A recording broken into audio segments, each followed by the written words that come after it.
Right now, something unusual is happening to this planet, and almost nobody is talking about it. Earth is spinning faster than it has in decades. Days are literally getting shorter. The atomic clocks we built to measure time itself are now losing a race against the planet. Our instruments measured it, scientists confirmed it, and the causes run deeper than anyone prepared for. Liquid iron hotter than the surface of the sun, churning thousands of kilometers beneath your feet. Entire continents of ice crumbling and physically throwing this planet off balance, and something shifting at Earth's very core that the world's best scientists still cannot explain. And what's truly unsettling is that these forces, the spin, the clocks, the ice, the magnetic field, are all shifting at the same time. By the end of this video, you will understand exactly why Earth is accelerating, and what it means for the satellites, the power grids, and the technology the entire modern world runs on. Before we dive in, if you love exploring these kinds of deep science videos, a simple like or subscribe really helps this channel reach more curious minds like yours. Now, let everything soften, and together we begin. On June 29, 2022, something happened that had never been recorded in modern human history. The day ended early, not by hours, not by minutes, by 1.59 milliseconds, roughly the time it takes to blink divided by 300. A sliver of time so vanishingly small you could never feel it, never notice it, never even imagine it passing. And yet, for the scientists watching Earth's rotation with atomic precision, that number was an alarm bell. Because that tiny missing fragment of time meant the planet beneath our feet had completed one full rotation faster than it was supposed to. Faster than any day since humanity began measuring with clocks accurate enough to know. And nobody knew why. For most of human history, we assumed the Earth's rotation was steady, reliable, essentially fixed. The sun rose, the sun set, the day lasted 24 hours. That was the rhythm of the world, the heartbeat on which every calendar, every schedule, every civilization was built. And for a long time, that assumption was almost exactly right. Scientists had known since the mid-20th century that Earth's rotation was not perfectly constant. There were small fluctuations, a few milliseconds here and there, caused by atmospheric winds, ocean currents, and the slow gravitational drag of the moon pulling at our oceans across nearly 385,000 kilometers, roughly 239,000 miles of open space. These fluctuations were small, expected, and well understood. The long arc of Earth's rotational history pointed in only one direction. The planet was gradually, imperceptibly slowing down, had been for billions of years, would continue for billions more. This was not a theory. It was written in stone, literally. Scientists studying ancient coral fossils and layered tidal sediments found the evidence preserved in deep geological record. Roughly 400 million years ago, a day on Earth lasted only about 22 hours, nearly 2 full hours shorter than what we experience today. The planet was spinning faster then, and over vast geological time, the moon's gravitational pull had acted like a patient, invisible brake, steadily lengthening each day. A day in the age of the first land animals was shorter than a day in the age of the dinosaurs, which was shorter still than a day right now. The trend was consistent, measurable, and completely understood. So when modern atomic timekeeping arrived in the 20th century, the expectation was settled. Earth would keep slowing, slowly, quietly, but consistently. Scientists were watching for a planet winding down, and then, around 2016, the data started behaving strangely. Scientists at the International Earth Rotation and Reference Systems Service, the organization responsible for monitoring our planet's spin with extraordinary precision, began noticing something they had not expected. The long-term slowing had paused, and then, quietly but unmistakably, Earth began to spin slightly faster. Not by much. We are still talking about fractions of a millisecond, But in the world of precision timekeeping, fractions of a millisecond are not noise, they are signal, and once scientists saw it, they could not unsee it. Let me explain how this measurement works, because the precision involved is genuinely difficult to believe. We track Earth's rotation using two separate systems. The first is atomic clocks. An atomic clock measures time by monitoring the vibrations of cesium atoms, particles so small they are invisible to any microscope, oscillating at a frequency so stable it borders on the absolute. A cesium atom completes exactly 9,192,631,770 vibrations per second. That is the definition of 1 second, not an approximation, the legal definition. And those vibrations are so consistent that an atomic clock would only drift by 1 second every 300 million years. That is like building a watch at the time of the first dinosaurs and finding it still perfectly accurate today without a single adjustment. That is the clock we use to measure the planet. The second system is astronomical. Scientists operate a global network of radio telescopes spread across multiple continents, all pointed at the same distant objects, quasars. Quasars are extraordinarily bright, unimaginably distant galactic cores, so far away that they appear completely stationary from Earth's perspective, fixed reference points in the deep sky. By measuring the precise moment each telescope receives the same radio signal from the same quasar, scientists can calculate exactly how far the Earth has rotated.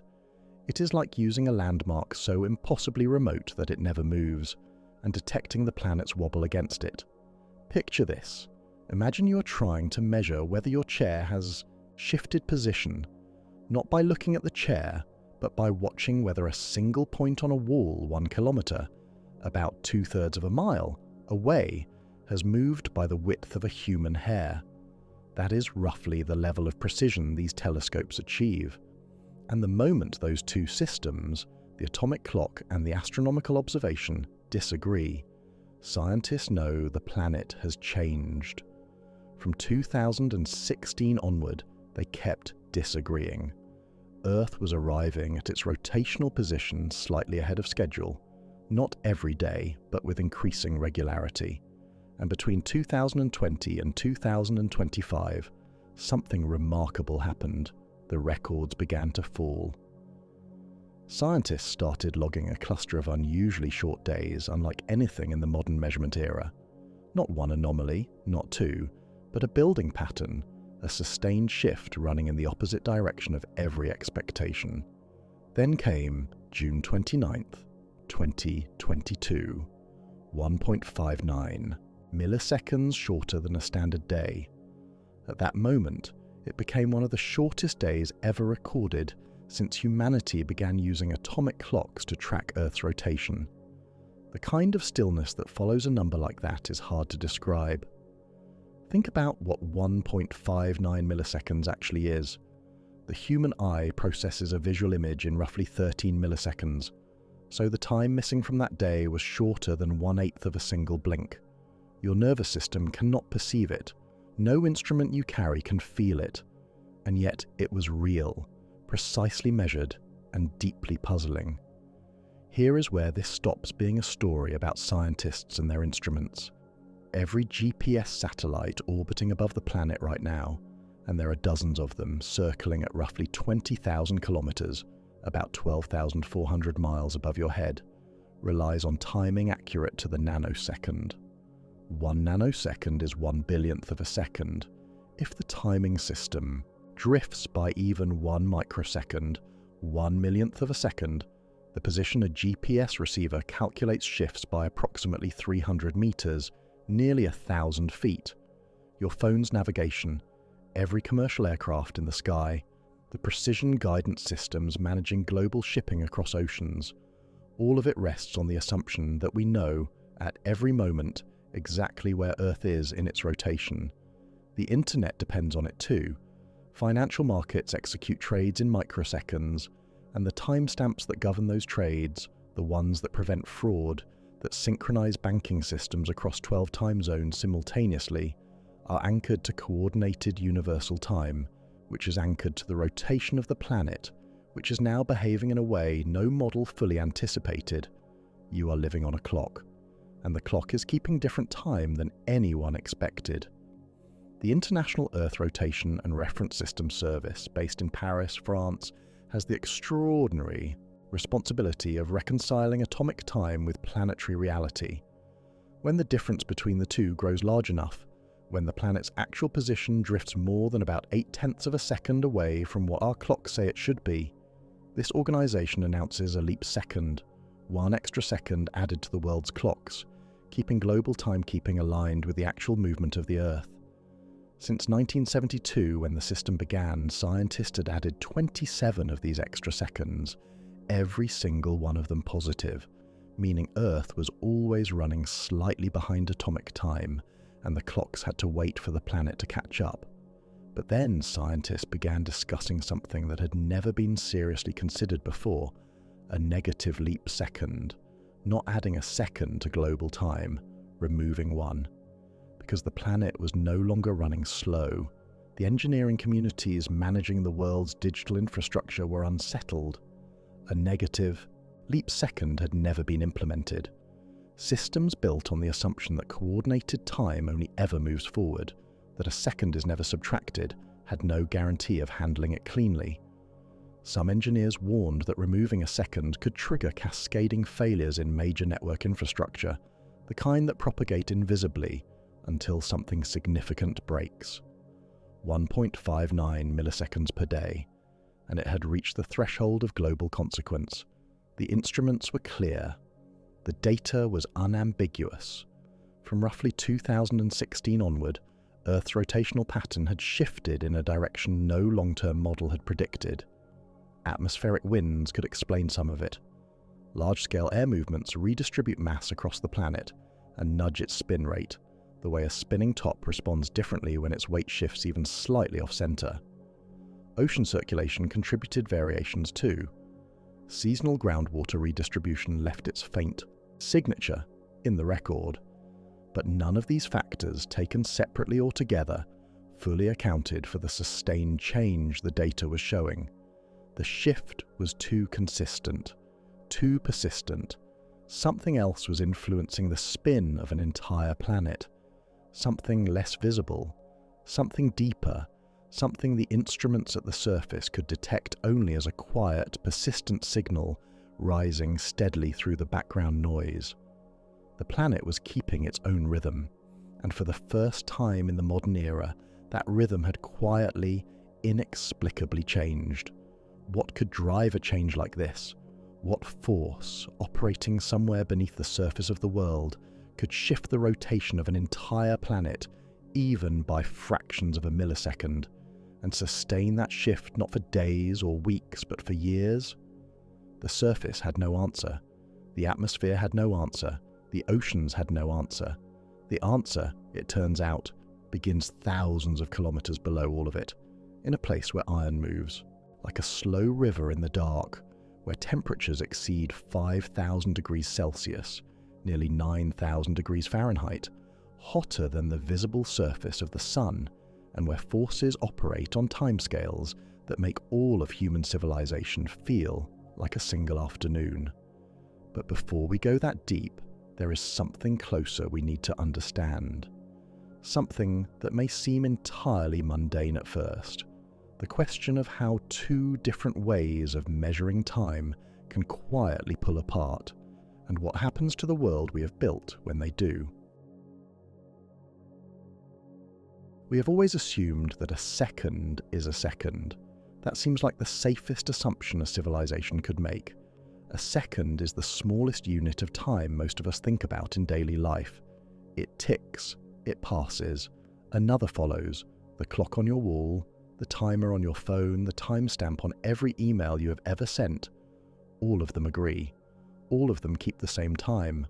All of them, you would assume, are measuring the same thing. They are not. There are actually two kinds of time running simultaneously on this planet, right now, at this very moment. And for most of human history, Keeping them from drifting apart has required one of the quietest, strangest, and most consequential scientific decisions made on Earth. A decision that, in recent years, has become genuinely uncertain for the first time since it was created. Let me explain what these two kinds of time actually are, because the difference between them is at the heart of everything that follows. The first kind of time is atomic time. This is the time your devices run on, the time that governs the internet, the time that satellites use to calculate your position. It is built on the behavior of atoms, specifically cesium atoms, which vibrate at a frequency so stable and so consistent that scientists designated it the universal definition of 1 second. Atomic time does not drift. It does not slow down. It does not care what the planet is doing. It simply counts forward perfectly without interruption. The second kind of time is called UT1, Universal Time 1. This is Earth time, solar time. The time measured not by atoms but by the actual rotation of the planet beneath your feet. One complete rotation equals 1 day. Divide that by 86,400, the number of seconds in a standard day, and you get the length of 1 Earth second as defined by the planet itself. Here is the problem. Those two things, the atom and the planet, do not agree. Atomic time is perfect and constant. Earth's rotation is neither. The planet slows, speeds up, wobbles, responds to storms and ocean currents and the pull of the moon, all of which subtly change how long each rotation actually takes. Some days are a tiny fraction of a millisecond longer than average. Some are shorter. Over years and decades, these variations accumulate, and if no one did anything about it, atomic time and Earth time would slowly, quietly drift apart. Two clocks in the same room, both running, reading different numbers. Picture this. Imagine you have two watches both set to the same time this morning. One keeps perfect time, always. The other gains or loses a few fractions of a second every day, depending on the temperature, the humidity, the way it is held. After a week, you would barely notice the difference. After a year, they would disagree by a few seconds. After a century, they would be minutes apart. After long enough, one watch would say noon while the other said nearly 1 in the afternoon. That is exactly the relationship between atomic clocks and the rotating Earth, except the stakes are not two watches on a wrist. The stakes are every piece of global infrastructure that assumes both clocks are saying the same thing. In 1972, the year the modern coordinated time system was formalized, scientists introduced a solution, the leap second. It is exactly what it sounds like, an extra second, inserted into the official global time standard whenever the gap between atomic time and Earth time grows too wide. Specifically, whenever the difference approaches 0.8 of a second, the International Earth Rotation and Reference System Service announces that on a specific date, always either June 30th or December 31st, the world's clocks will count an extra second before midnight. 23 hours, 59 minutes, and 60 seconds, a moment that exists in the record but passes without most people ever knowing it happened. From 1972 through 2016, this happened 27 times. 27 extra seconds inserted into global time to keep the atomic clock world aligned with the turning planet. Every single one of them positive. Every single one of them added because Earth was running slightly slow, slightly behind, and the clocks needed to pause and wait for the planet to catch up. Think about that for a moment. For more than 4 decades, the planet was consistently the slower of the two. Atomic time ran ahead. Earth time lagged behind. Scientists expected this. The physics predicted it. And the system, adding a second here, a second there, worked. But here is where it gets strange. When Earth began spinning faster, when those anomalous short days started accumulating from around 2016 onward, the direction of the gap began to reverse.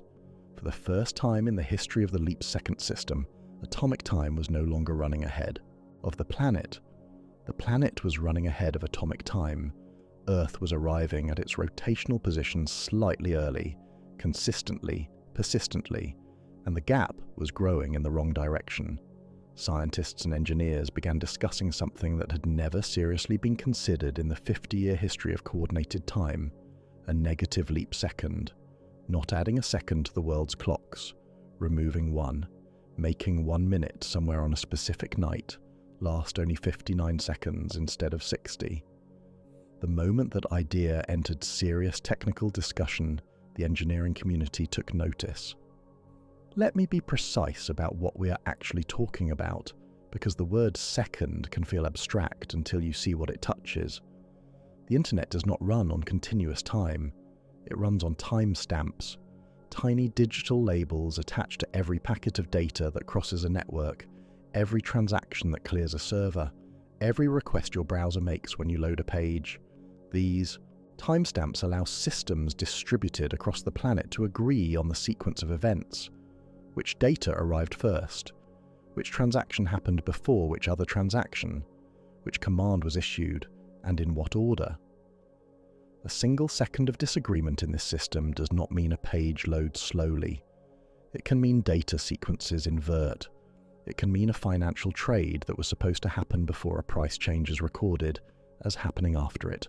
A distinction that, in a world where trading algorithms execute millions of operations per second, is the difference between profit and catastrophic loss. Power grids operate on synchronized alternating current, electricity that oscillates at a precise frequency, 50 times per second in most of the world, 60 times per second in North America. Grid operators across different regions synchronize their systems using coordinated time references. If those references disagree, even briefly, even by fractions of a second, the synchronization between power stations can degrade and power grid instability can follow. GPS satellites, of which there are currently 31 operational in the American system alone, orbiting at roughly 20,000 kilometers, about 12,400 miles above Earth, calculate your position by measuring the time it takes radio signals to travel from multiple satellites to your receiver simultaneously. The math depends on timing accurate to the nanosecond, which is 1/billionth of a single second. A timing error of 1 microsecond, 1/millionth of a second, 1,000 times larger than a nanosecond, translates to a position error of roughly 300 meters, nearly 1,000 feet, enough to place a navigation system on the wrong side of a highway. 1 second. The entire architecture of modern civilization has been built inside the assumption that everyone, everywhere, is counting the same seconds at the same time. The internet assumes it. The power grid assumes it. The GPS constellation assumes it.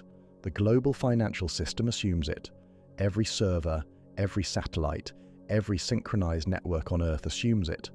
And now, for the first time in the history of coordinated timekeeping, that assumption was being tested by the planet itself. In 2022, Meta, the company that operates some of the largest network infrastructure on the planet, published a technical analysis of what a negative leap second would mean for internet systems. Their engineers were direct. They described the potential consequences as catastrophic, not because removing 1 second is inherently impossible, but because the global software ecosystem had been built entirely around the assumption that time only moves forward, that seconds are only ever added, never subtracted. Code written to handle a positive leap second, a minute with 61 seconds, had, in many cases, never been tested against a minute with 59. The engineers at Meta described this as an untested and potentially dangerous condition, one that had never been introduced into live global infrastructure before. The silence in that conclusion is worth sitting with. A planet that has been quietly accelerating for less than a decade had already reached the threshold where the world's engineers were issuing formal warnings. In November 2022, an international standards body called the General Conference on Weights and Measures voted to abolish the leap second entirely by 2035. The decision was partly driven by the accelerating Earth. by the recognition that the system, already awkward in one direction, was now facing pressure from the opposite direction it had never been designed to handle. The solution essentially was to let the two clocks drift, to allow atomic time and Earth time to separate by more than the previous threshold, potentially by up to a minute, possibly more, before any correction would be applied. The exact mechanism for that future correction has not yet been decided. It is still being debated. This is not a small thing. For the first time in over 50 years, the formal agreement between the clock and the planet is being renegotiated. Not because the clock changed, because the planet did. The microsensory reality of this is strange to hold. Somewhere in a rack of servers, a timestamp was generated in the time it took you to read this sentence, and somewhere in the record of Earth's rotation, a day is ending a fraction of a millisecond earlier than it should. Both facts are real. Both are happening simultaneously, and the gap between them is the subject of one of the most consequential scientific and engineering debates of the 21st century. But here is the question that nobody answering the engineering problem could answer. Why is the planet accelerating? The engineers could manage the consequences, adjust the clocks, redesign the leap-second system, build software that handles time differently. What they could not do was explain the cause. That question belongs to a different kind of scientist entirely. Not the ones watching the clocks, the ones watching the planet. And what those scientists found when they looked deeper, not at the surface, not at the atmosphere, not even at the oceans, but at the history written into the rock and the sediment and the fossil record of an ancient world, was something that reframed the entire question. Because Earth has not always kept today's rhythm, and what it used to do, and why, tells us something profound about what it might be doing now. There is a kind of knowledge that lives in stone, not written knowledge, not recorded or transmitted or taught, just the patient, silent memory of a world that existed long before anything alive could observe it, compressed into rock, sealed into ancient seafloors, preserved in the skeletons of creatures that built their homes one thin layer at a time, year after year, for hundreds of millions of years. We learned to read it, and what it told us about the history of this planet's spin, about the length of a single day across geological time, was so clear, so consistent, and so well understood that scientists had every reason to believe they knew exactly what Earth was supposed to do next. Slow down, gradually, as it always had. What the planet is actually doing instead is a different story entirely. To understand why Earth's recent acceleration is so puzzling, we have to start much further back. Not decades, not centuries, hundreds of millions of years back, when the continents were arranged differently, when the oceans were younger, and when the force now quietly reshaping Earth's spin was already operating, as it had been since the moon first formed. That force is called tidal braking. Let me explain what it is, because the name makes it sound small, and it is anything but. Every day the moon's gravity pulls at Earth's oceans, creating the tides we see rising and falling along every coastline on the planet. That pull does not just move water, it creates a subtle friction, an enormous planetary-scale drag between the ocean water being pulled toward the moon and the solid Earth rotating beneath it. It is like pressing your fingertip very gently against the edge of a spinning top. The top does not stop immediately. It barely notices at first. But given enough time, enough millions and billions of years of that same light, constant pressure, the spin slows, measurably, irresistibly. And this friction does something else. It transfers energy. As Earth slows, that rotational energy does not simply vanish, it is transferred outward to the moon, causing our moon to very gradually spiral away from us. The moon is currently moving away from Earth at a rate of about 3.8 centimeters, roughly an inch and a half, per year. That sounds small. Over a human lifetime it amounts to just over 3 meters, about 10 feet. Barely noticeable. but over geological time it has added up to an enormous distance, and it is the same process that has been steadily lengthening Earth's day since the planet first formed. Here is where the story becomes remarkable. How do scientists actually know how long a day was 400 million years ago? There were no clocks, there were no observers, there was no civilization, and yet the record exists, written not in any human language, but in the growth rings of ancient coral. Living coral, like trees, grows in layers. Each layer corresponds to a period of growth, daily cycles responding to sunlight, annual cycles responding to seasons. A modern coral preserves both rhythms in its skeleton, finer daily lines nested within broader annual bands. Scientists examining living coral today count approximately 365 daily growth lines per year, exactly as expected for a planet with a 365-day year. But when geologists examined fossil coral from the Devonian period, roughly 400 million years ago, a time when the first forests were just beginning to appear on land and fish were the dominant life form in the oceans, they counted a different number, not 365 daily lines per year, closer to 400. Think about what that means. The year, Earth's orbit around the Sun, has not changed significantly over that time. Earth still completes roughly the same orbital path. But if there were approximately 400 days in that same year, each individual day had to be shorter. Scientists calculated that a day in the Devonian period lasted roughly 22 hours, about 2 hours less than today. 2 hours. That is not a rounding error. That is the length of a full feature film, shaved from every single day, 400 million years ago. And the coral was not the only witness.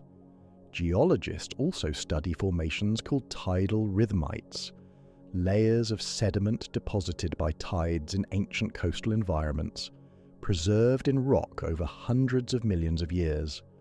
Because tidal cycles follow a predictable pattern linked to lunar and solar influences, these sediment layers carry a temporal signature. Researchers can read them the way a musician reads sheet music, counting the rhythmic pattern of thicker and thinner layers to reconstruct the tidal cycle, and from there, the length of the ancient day. Studies of tidal rhythmites from roughly 620 million years ago, pushing into the Precambrian before complex animal. Life existed on Earth, suggested days were even shorter then, perhaps only 21 hours or slightly less. The further back scientists looked, the shorter the ancient day. Picture this. Imagine you are watching a time-lapse of the entire history of life on Earth, compressed into a single night. In the earliest frames, the planet is spinning noticeably faster, sunrise and sunset cycling past more quickly than you are used to. As the hours pass and life grows more complex, the spin slows gradually, almost imperceptibly. By the time human civilization appears, the days have lengthened to something close to what you experience now. The entire film is the story of a planet being gently, patiently braked by its own moon. That is what the geological record shows. Consistent, directional, unambiguous. By the time atomic timekeeping arrived in the 20th century, scientists had a clear, well-supported picture of Earth's rotational future. The moon would continue its slow outward migration. Tidal braking would continue its slow, patient work. Days would continue to lengthen, not quickly enough for any human to notice, but measurably over geological time. Models suggested that hundreds of millions of years from now, an Earth day might last 25 hours, then 26, eventually longer still. Far in the future, billions of years out, the moon might reach a stable distance where tidal braking slows to nearly zero, and the day would stabilize at something like 50 current hours. Earth and moon locked in a slow, permanent embrace, both showing the same face to each other across the void. This was not speculation. It was the direct, logical continuation of a trend confirmed in rock, confirmed in fossil coral, confirmed in tidal sediments from across the geological record. A planet decelerating across deep time, following the same physics that governed its formation. Scientists were not merely confident in this picture, they had centuries of accumulated evidence behind it. And then the instruments started disagreeing, not with the ancient past. The ancient past was not in question. The fossils still said what they had always said. The tidal sediments were still accurate. The physics of tidal breaking was still real and still operating. The moon was still drifting outward at 3.8 centimeters per year. But the modern data, the atomic clocks, the radio telescopes, the precision geodetic measurements, was showing something the geological record had no precedent for on this timescale. Earth was speeding up, not over millions of years, not over thousands, over years. A sustained, measurable acceleration, building across the very period when our instruments had become precise enough to detect it. Wait. A planet with 400 million years of consistent, well-documented deceleration in its past. A planet whose own fossils record the slow lengthening of days across geological ages. A planet that, by every reasonable physical expectation, should be arriving at its rotational position slightly later than the clocks predicted. Was arriving early. The microsensory strangeness of this lands differently when you hold both facts at the same time.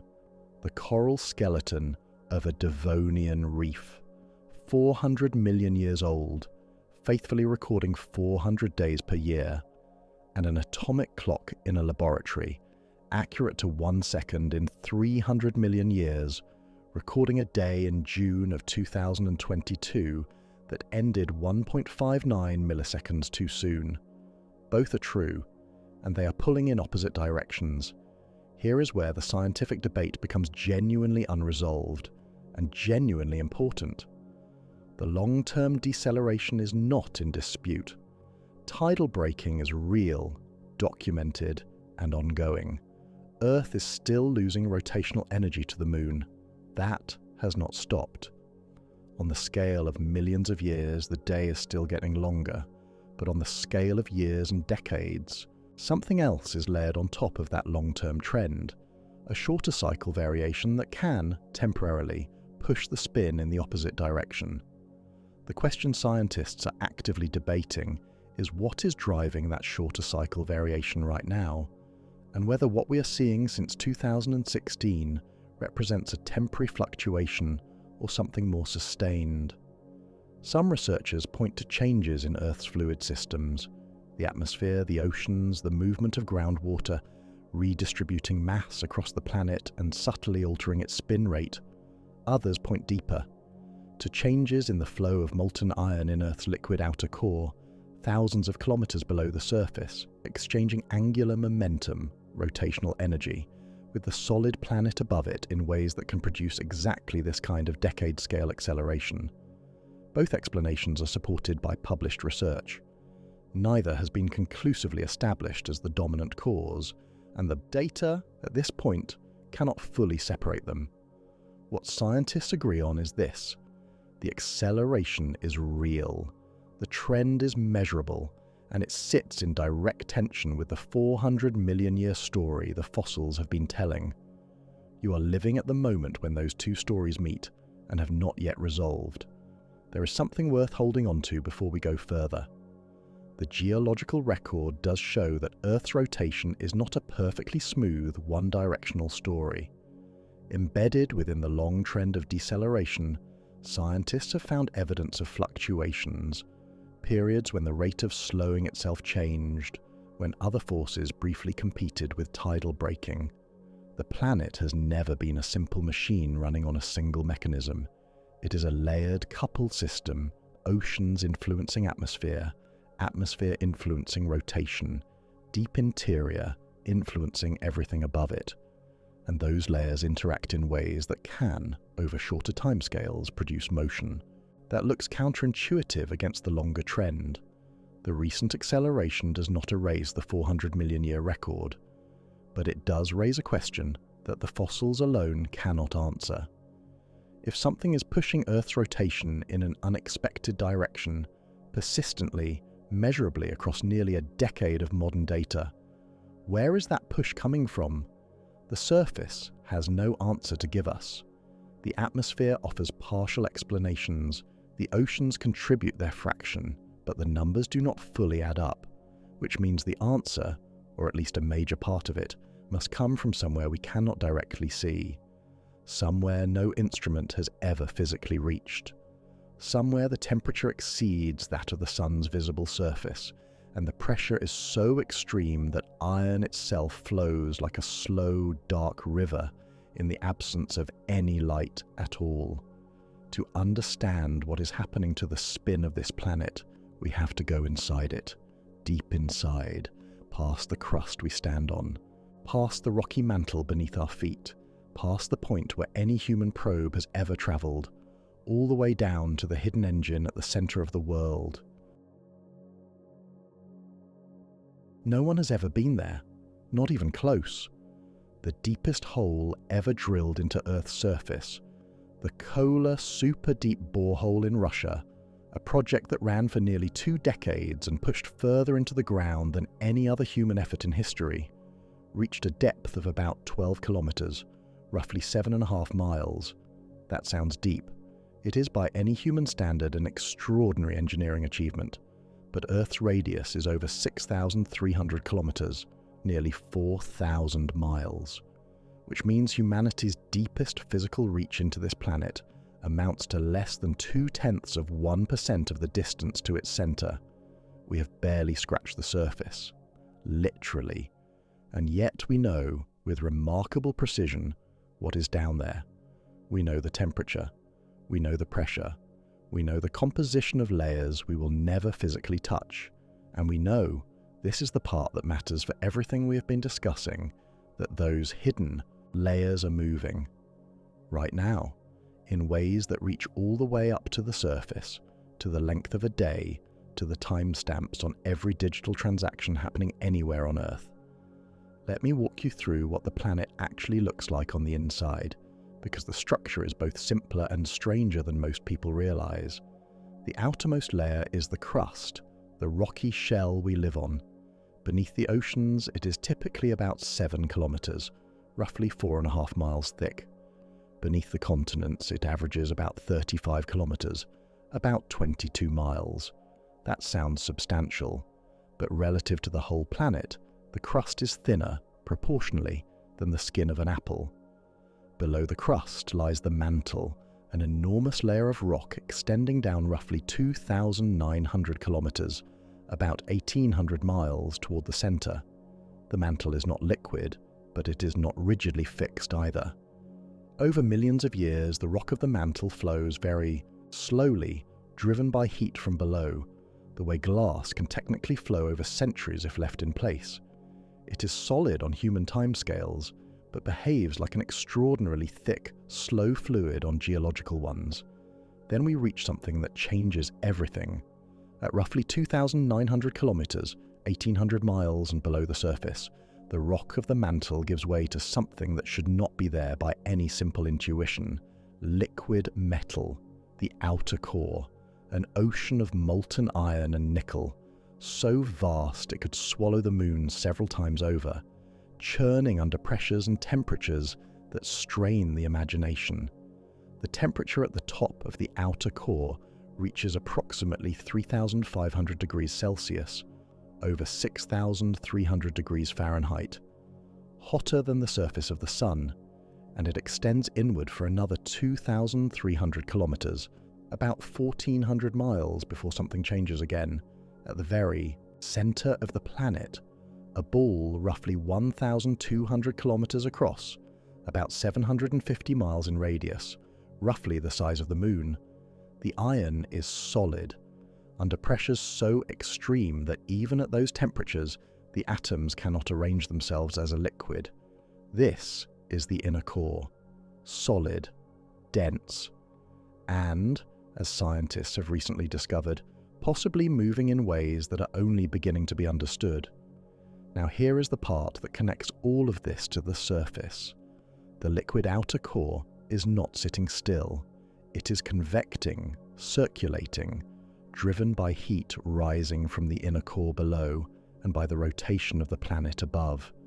These vast currents of molten iron move at speeds of roughly tens of kilometers per year.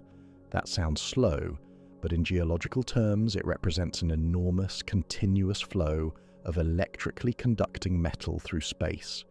And moving electrical conductors generate magnetic fields. This is the geodynamo. That is the scientific term for the process. And it simply means the planet's internal engine that generates its magnetic field. Think of it this way. When an electrical current flows through a wire wrapped around a nail, the nail becomes a magnet. That is how an electromagnet works. The outer core is doing something similar on a planetary scale. Vast rivers of conducting iron flowing in complex swirling patterns, each one contributing to a magnetic field that reaches tens of thousands of kilometers out into space, surrounding and protecting the entire planet. Without this process, Earth would have no magnetic field. Without a magnetic field, the solar wind, the constant stream of charged particles pouring outward from the sun, would strip away the atmosphere over millions of years, the way it stripped Mars of most of its own atmosphere long ago. The geodynamo is not a geological curiosity. It is one of the primary reasons life on this planet is possible at all, and it is connected directly and measurably to the rotation of the planet above it. Here is where it gets genuinely remarkable. The outer core is not mechanically isolated from the rest of the planet. It is in contact with the solid mantle above it, and that contact involves an exchange of forces.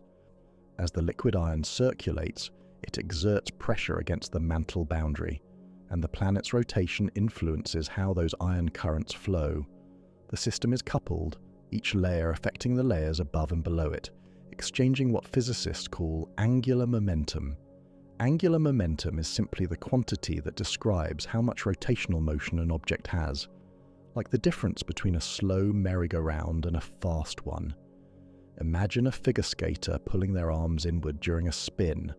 They speed up, not because someone pushed them, but because rotational energy redistributed within their own body. The skater's arms moved inward, the spin rate increased.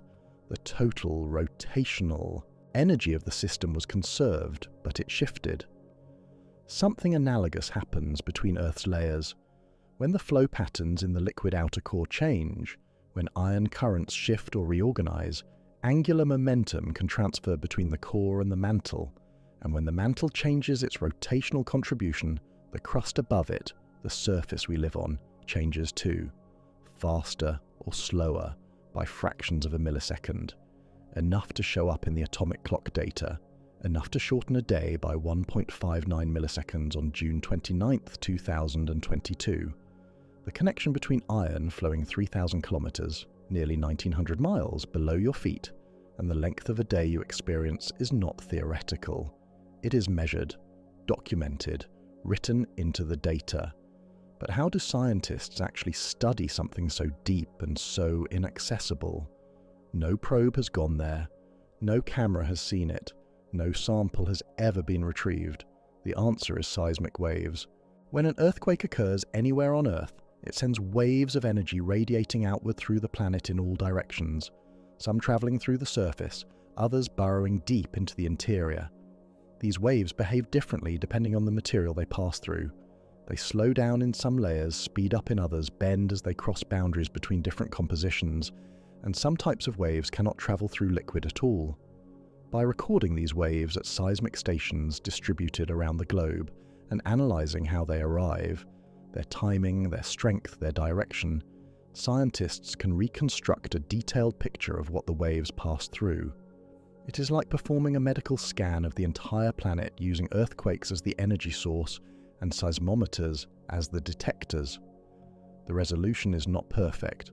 The picture is not as sharp as we would like, but the broad structure, crust, mantle, liquid outer core, solid inner core, has been confirmed and refined over decades of accumulated seismic data from thousands of earthquakes. Satellites add another layer of evidence. Missions like the European Space Agency's Swarm constellation, 3 satellites monitoring Earth's magnetic field with extraordinary precision from orbit. track changes in the magnetic field over time. Because those changes are driven by shifting flow patterns in the outer core below, the satellite data gives scientists a moving picture of how the core is evolving, even from hundreds of kilometers above the surface. The result is this: we can watch the hidden engine change. We can track its currents. We can measure how those currents interact with the spin of the planet. And the data tells us clearly that the core is not static. Its flow patterns have been shifting over recent decades, and those shifts carry a measurable signature all the way to the surface. The outer core spans 2,300 kilometers, 1,400 miles, of circulating liquid iron. It rotates, it convects, it generates the magnetic field that shields all life on Earth. Its flow patterns have been changing over the past several decades. Those changes transfer rotational energy upward through the mantle. That energy reaches the crust, and the crust is what we measure when we say a day has ended too soon. There is something quietly profound about this. When the atomic clocks registered that June day, ending 1.59 milliseconds early, they were not measuring something that happened at the surface. They were not measuring weather or tides or even the slow pull of the moon. They were measuring the accumulated effect of iron currents flowing in a lightless ocean of liquid metal thousands of kilometers underground. Currents that have been reorganizing, slowly and continuously, in ways that scientists are still working to fully characterize. You are standing on the lid of an engine you cannot see. The engine has been running for 4.5 billion years. It keeps the magnetic field alive. It influences the length of every day. And it is changing, not catastrophically, not dramatically, but measurably, persistently, and in directions that the surface on its own cannot fully explain. But if the core is changing, if its flow patterns are shifting in ways that reach all the way up to the spin of the planet, then something else must be changing too. The geodynamo does not just set the speed of Earth's rotation. It generates the magnetic field that surrounds the entire planet. And if the currents driving that field are evolving, then the field itself should be showing signs of change. As it turns out, it is. And what scientists have measured in the magnetic field over the past century is not a small, subtle shift.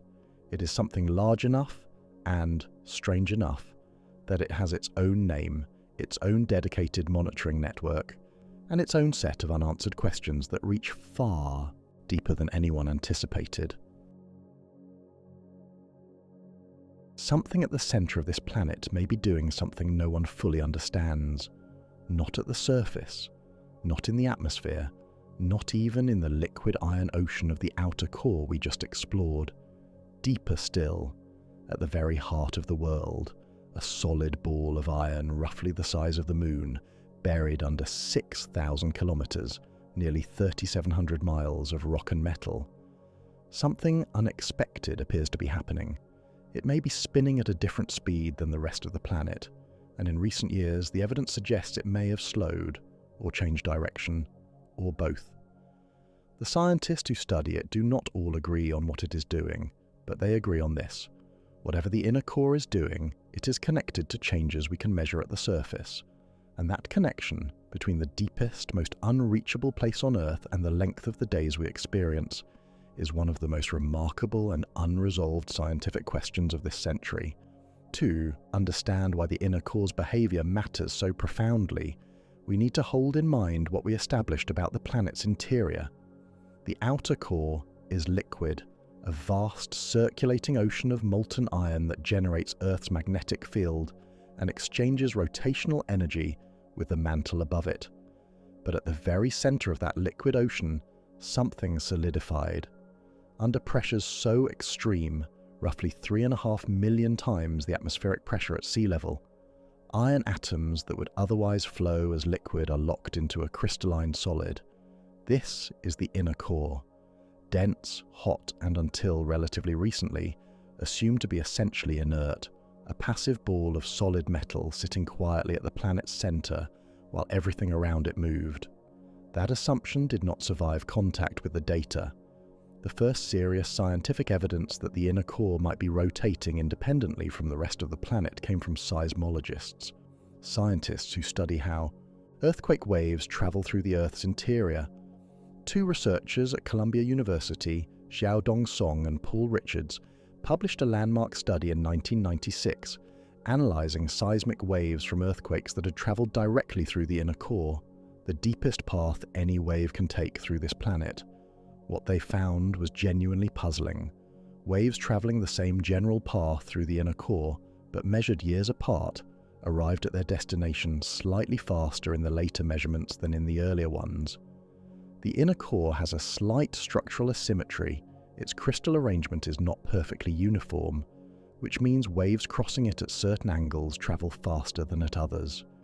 If the inner core were locked in perfect synchrony with the surface, the same waves should always take the same amount of time. They did not. Song and Richards interpreted this as evidence that the inner core was rotating slightly faster than the surface above, it completing its own rotation perhaps about 1 degree per year faster than the rest of the planet. 1 degree sounds small, but over time that would mean the inner core gradually laps the surface, rotating to a slightly different orientation year by year, like the hour hand of a clock steadily advancing past the minute hand. The scientific community was riveted and divided. Let me explain why this matters beyond the inner core itself, because the connection to surface rotation is not obvious until you understand how the layers communicate. The inner core does not float freely inside the outer core like a marble in a glass of water, with no attachment to the world above it. It is electromagnetically coupled, linked through magnetic forces, to the liquid outer core surrounding it, and the outer core is mechanically coupled to the mantle above, and the mantle is coupled to the crust we stand on. The whole system is connected, layer by layer, through a chain of forces. Picture this.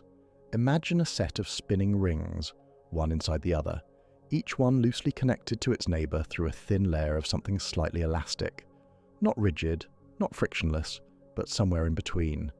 If the innermost ring suddenly speeds up or slows down, that change does not stay contained.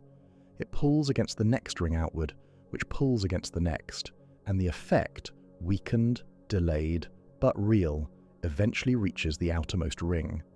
The outer ring adjusts. Its spin rate changes. That is the physics operating inside the Earth.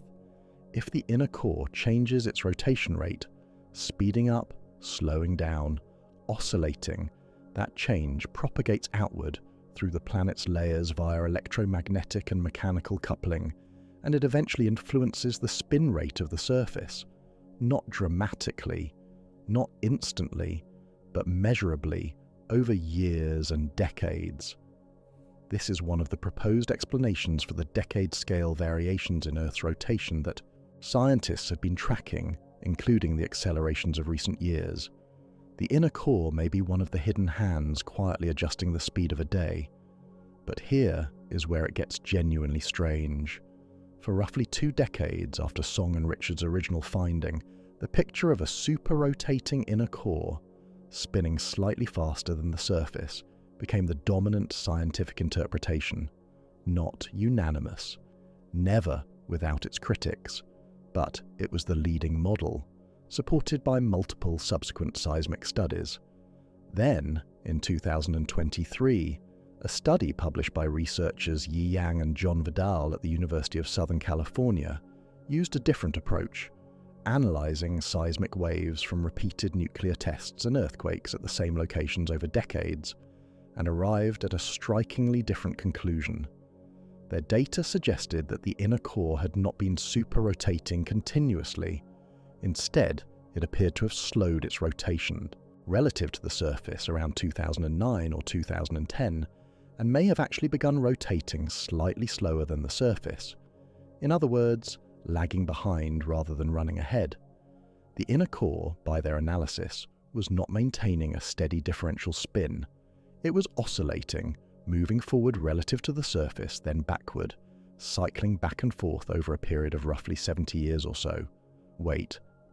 An oscillating inner core, a ball of solid iron at the center of the planet, drifting ahead of the surface for years, then falling behind in a slow, rhythmic cycle that operates over approximately 7 years, roughly the span of time between one set of memorable life events and the next. And here is the detail that ties it directly to everything we have been discussing. The researchers noted that this oscillation period appears to roughly align with observed periodic variations in Earth's length of day, the small but measurable changes in how long a rotation takes that scientists have been tracking with atomic clocks for decades. The rhythm of the inner core's wandering and the rhythm of the day's subtle fluctuations appear to move together. This is where the science sits today, unresolved, with two legitimate interpretations in active tension. One school of research holds that the inner core super-rotates, moves steadily faster than the surface, and that the apparent oscillation is either an artifact of the seismic data's limitations or reflects a more complex pattern layered on top of a general forward drift. Researchers supporting this view point to long baseline seismic studies across multiple decades that still appear to show a net eastward advance of the inner core's orientation. The other school, represented by the Yang and Vidal study, and supported by additional recent work, argues that the inner core's motion is genuinely oscillatory, that it swings back and forth in a multi-year cycle, and that what earlier studies interpreted as continuous super-rotation was actually catching the system at a particular phase of that oscillation. Both sides are using real data. Both interpretations are physically plausible. The inner core, being inaccessible to any direct measurement, can only be studied through seismic waves, and those waves carry inherent ambiguities that even the most sophisticated analysis cannot fully resolve. What scientists on both sides agree on is this: the inner core is moving relative to the surface. Its motion is changing over time, and those changes are electromagnetically and mechanically connected to the rotation of the planet above it. The exact nature of that connection, the precise mechanism, the precise period, the precise magnitude, remains one of the most actively debated questions in deep Earth science. A solid iron ball the size of the moon, buried 6,000 kilometers, nearly 3,700 miles, beneath the surface, rotating at a speed that differs from the planet surrounding it, oscillating on a cycle that appears to match the rhythm of day-length variations, connected to the surface through a chain of electromagnetic and mechanical coupling spanning the entire interior of the world. And we have never touched it. We have never seen it. We know it exists only because of the shadows it casts in earthquake waves. The microsensory reality of this is worth sitting with for a moment. Right now, as you move through your day, as the sun rises and sets and the hours pass, the solid heart of this planet is quietly doing something that the scientific community has not yet fully characterized. It is spinning at its own pace, in its own rhythm, exchanging rotational energy with the layers surrounding it in a slow, cycling dialogue that has been going on for billions of years. And only now, with instruments precise enough to detect millisecond changes in the length of a day and seismic networks sensitive enough to track the shadow of earthquake waves through 6,000 kilometers of rock and metal, have we begun to see it. The planet has always had this interior life. It has always been more complex than its still surface suggested. We are only just learning to read it. And what we are reading suggests that the changes happening in Earth's deep interior, in the flow of the outer core, in the oscillation of the inner core, are not isolated curiosities. They are part of a larger, interconnected story, a story that also involves the magnetic field surrounding the planet, a field that is, right now, weakening. The inner core's motion influences the outer core's circulation. The outer core's circulation drives the geodynamo, and the geodynamo generates the magnetic field that has surrounded and protected this planet for billions of years. If something is changing in the deep interior, if the oscillations and flow patterns we have been tracking are part of a longer evolution in the planet's behavior, then the magnetic field should be the place where that evolution becomes most visible. And when scientists turned their instruments toward the magnetic field, not just measuring its strength, but mapping it in detail across the entire planet, they found something that no one had fully anticipated: a region of the field that was not just changing, it was failing, growing weaker year by year in a patch of sky above the South Atlantic, large enough to endanger satellites and expose astronauts to levels of radiation the field was specifically designed to block. It already has a name, and it is growing. You cannot see it. You cannot feel it. You have never once been aware of it in the way you are aware of wind or warmth or rain, and yet without it, you would not be here. None of us would. The magnetic field surrounding this planet, an invisible envelope of force extending tens of thousands of kilometers into space in every direction, is not a curiosity of physics. It is not a background detail in the story of life on Earth. It is one of the primary reasons life was able to survive long enough to become complex, to become us. And right now, measured by every instrument trained on it, it is weakening. Not catastrophically, not imminently, but steadily, persistently, and in ways that are directly connected to everything happening in the deep interior of the planet we have been exploring. Most people have a vague sense that the magnetic field makes compasses work, and it does, but that is the smallest thing it does. The most important thing it does operates far above our heads, in the silence of near-Earth space, where something called the solar wind arrives continuously from the sun.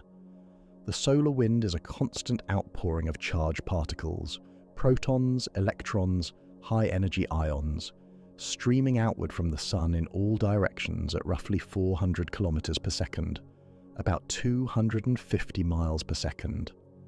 That is fast enough to cross the distance between New York and Los Angeles in roughly 10 seconds. This stream never stops. Day and night, every season, across billions of years, the sun has been blasting the inner solar system with this energetic flow of particles. Without a magnetic field, those particles would strike Earth's atmosphere directly. Over time, they would strip it away, ionizing the upper atmosphere, accelerating gas molecules to escape velocity, eroding the thin layer of air that keeps the planet warm and breathable. We know this is not hypothetical. It happened to Mars. Mars once had a magnetic field generated by its own active core. Roughly 4 billion years ago, that core cooled and solidified, the geodynamo stopped, and the magnetic field collapsed. Without its shield, the solar wind gradually stripped away most of the Martian atmosphere. Today, Mars has an atmosphere less than 1% as dense as Earth's, barely enough to register as air, a pressure so thin that liquid water cannot exist on its surface. A world that may once have held oceans and rivers, rendered cold and airless by the loss of the invisible shield its core could no longer generate. Earth's core is still active, still churning, still generating the field. But the field is changing. The geodynamo, the process by which Earth's liquid outer core generates the magnetic field, works because of a principle that governs all of electromagnetism. Moving electrical charges create magnetic fields. The outer core is composed primarily of liquid iron, which conducts electricity. As that iron circulates in vast convection, currents, driven by heat from the inner core below and shaped by the planet's rotation, it behaves like an enormous, complex system of electrical currents flowing through conducting fluid. And those currents generate a magnetic field that permeates the entire planet and extends far into surrounding space. Picture this. Imagine wrapping a wire around a nail thousands of times and passing an electrical current through it. The nail becomes a magnet. Now scale that up to a conducting fluid the size of a small planet, moving in three-dimensional spiral currents shaped by the Coriolis effect, the same rotational force that shapes hurricanes, and you have the basic picture of the geodynamo. The field it produces is not perfectly uniform, not perfectly stable, and not perfectly symmetric.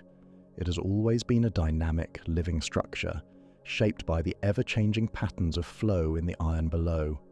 And because it is generated by flow, it responds when the flow changes. Here is Something that most people do not know about Earth's magnetic field: it has reversed before, many times, completely. North becomes south, south becomes north. The entire polarity of the planet's magnetic shield flips.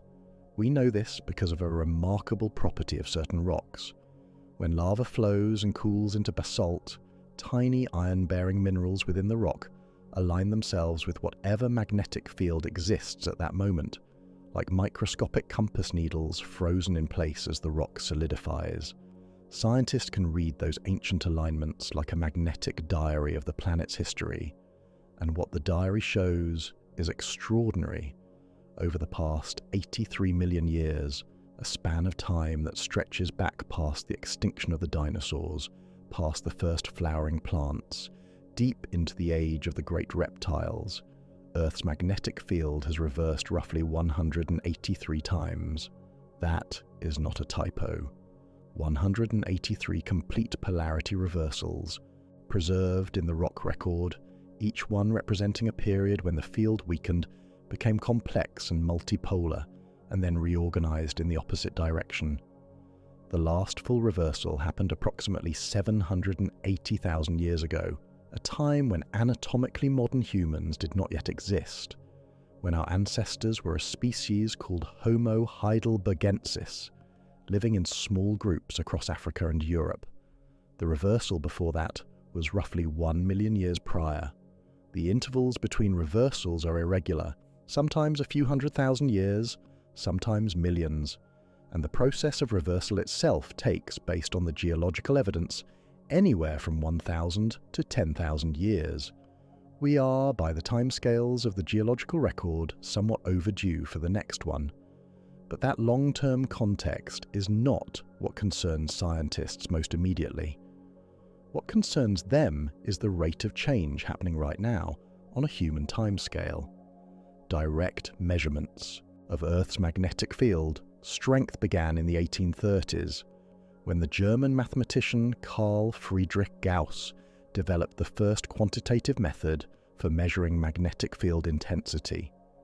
That gives us roughly 180 years of direct observational data, a short window by geological standards, but long enough to establish a trend.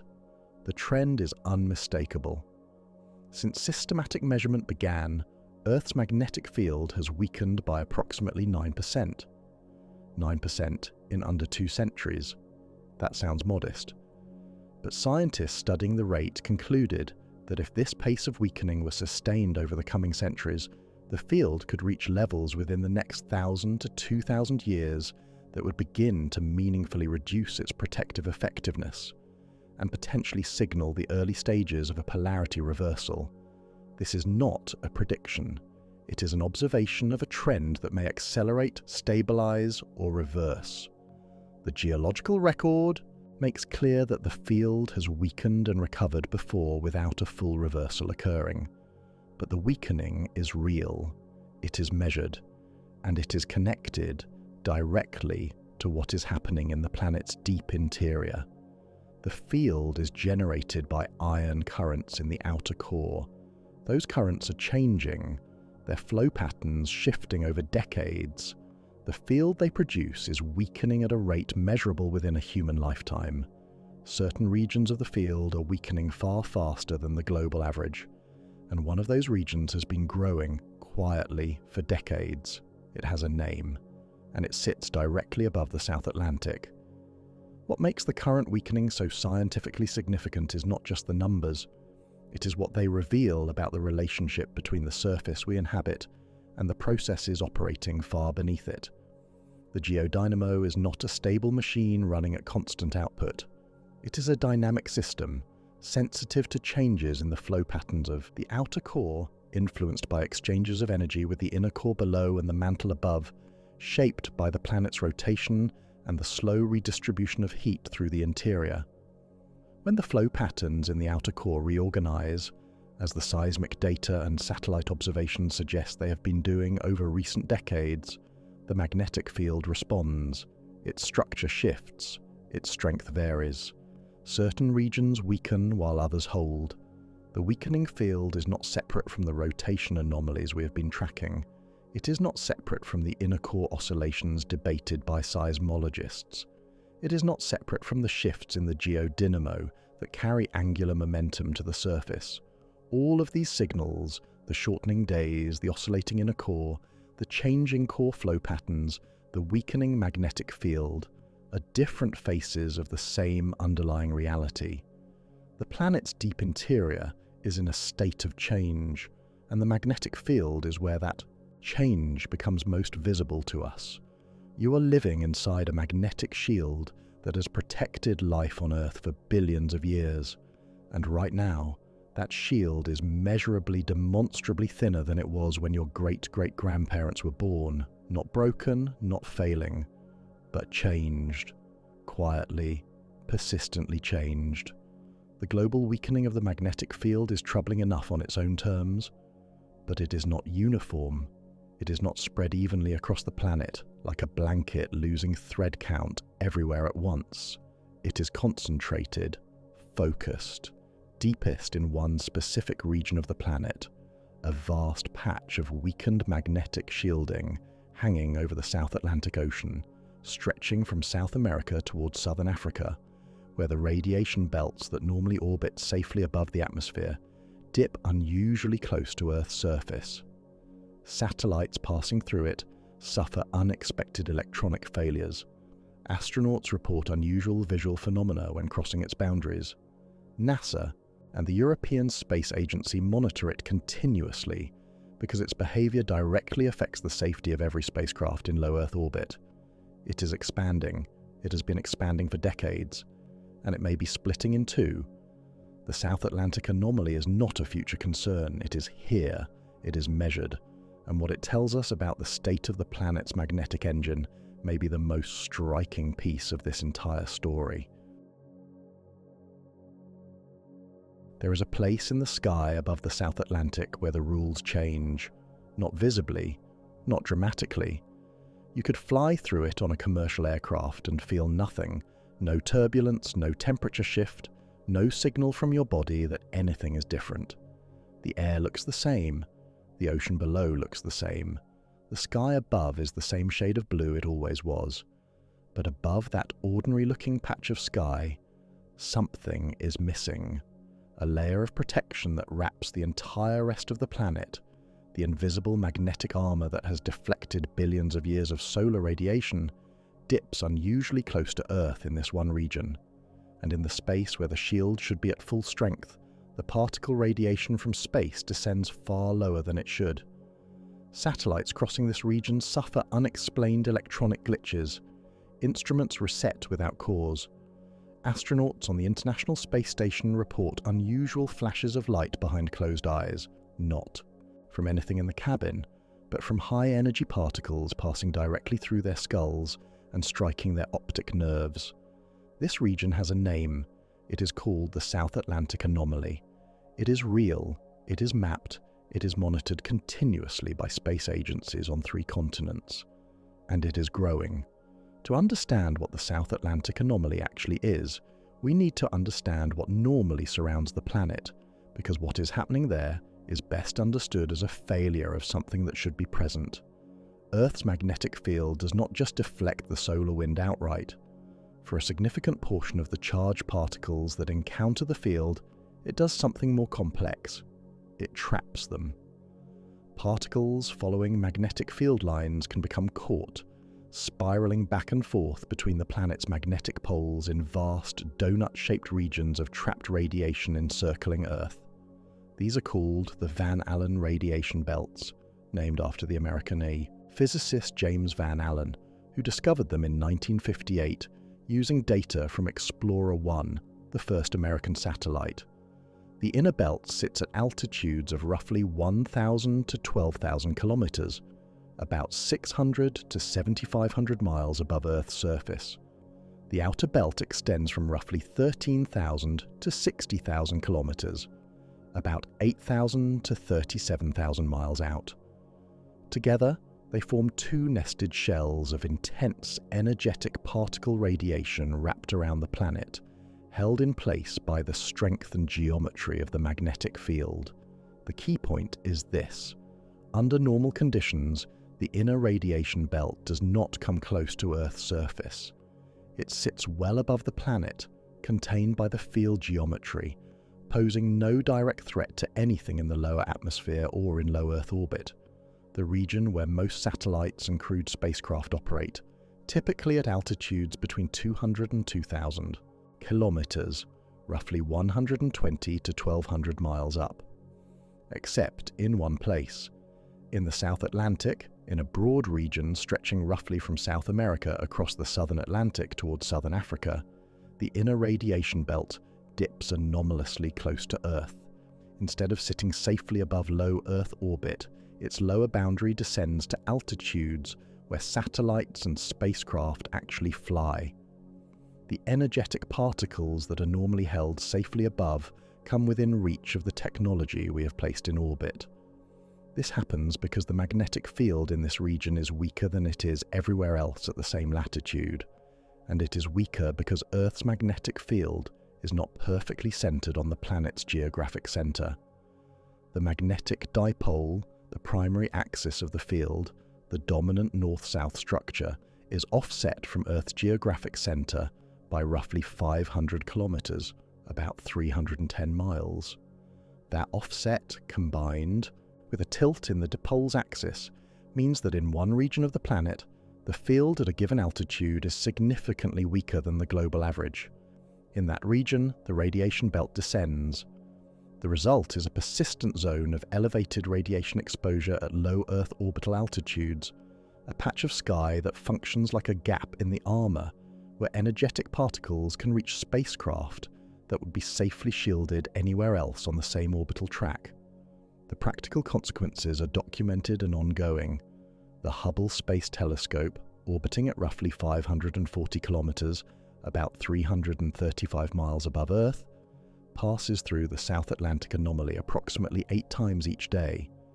During each crossing, which lasts approximately 15 minutes, the telescope's instruments are routinely switched into a protective safe mode to reduce the risk of radiation-induced errors, corrupting its data or damaging its electronics. Mission controllers have managed this for decades.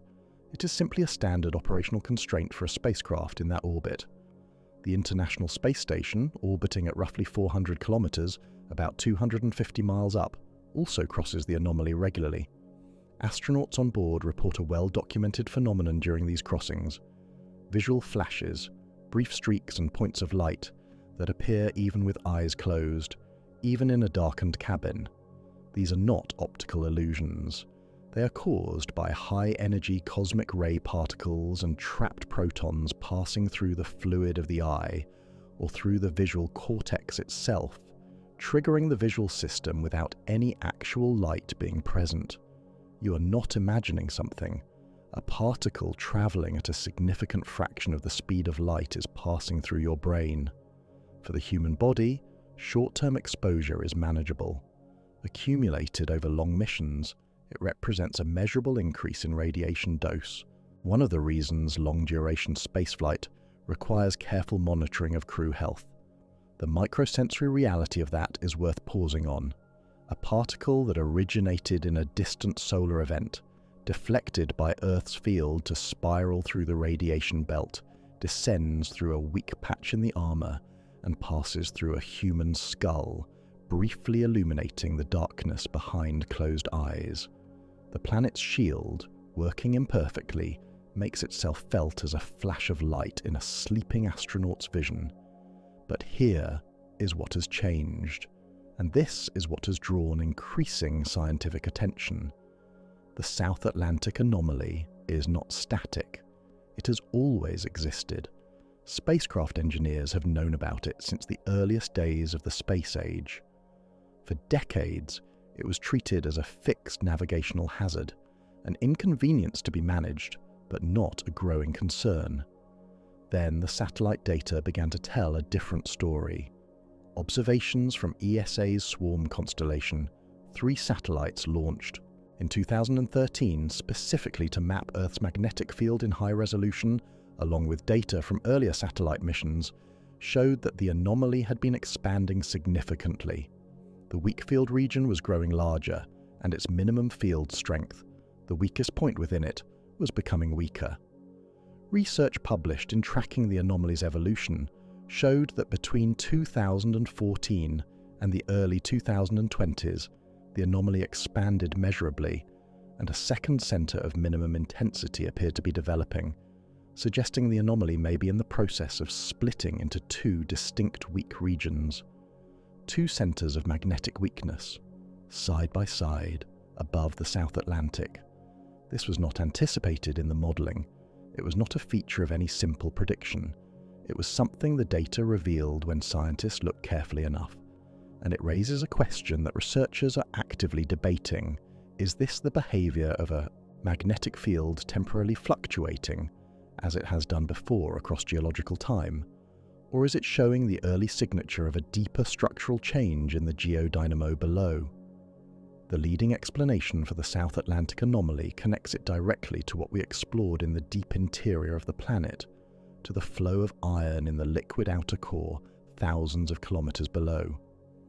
Geophysicists studying the anomaly using satellite magnetic data have identified a region beneath the South Atlantic where the magnetic flux, the lines of magnetic force emerging from the outer core, appears to be reversed. Normally, in the southern hemisphere, the field lines emerge from the core pointing northward. In this patch beneath the South Atlantic, the flux appears to be pointing in the opposite direction, southward, a local reversal within an otherwise consistent global pattern. These are called reversed flux patches. They are regions within the outer core where the local flow of liquid iron has organized itself in a direction that opposes the dominant magnetic field, partially cancelling it from below. The result, visible at the surface and in orbit, is a weakened field directly above. What is causing those reversed flux patches to form and grow is a question scientists are still working to answer.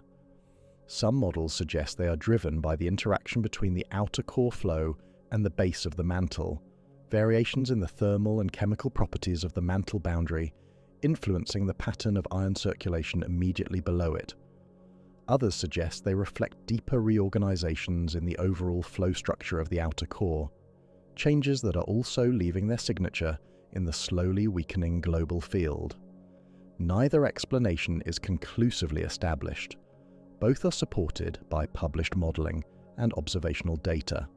The honest scientific position is that we are watching a phenomenon we understand in broad outline, but whose specific mechanism and future trajectory remain genuinely uncertain.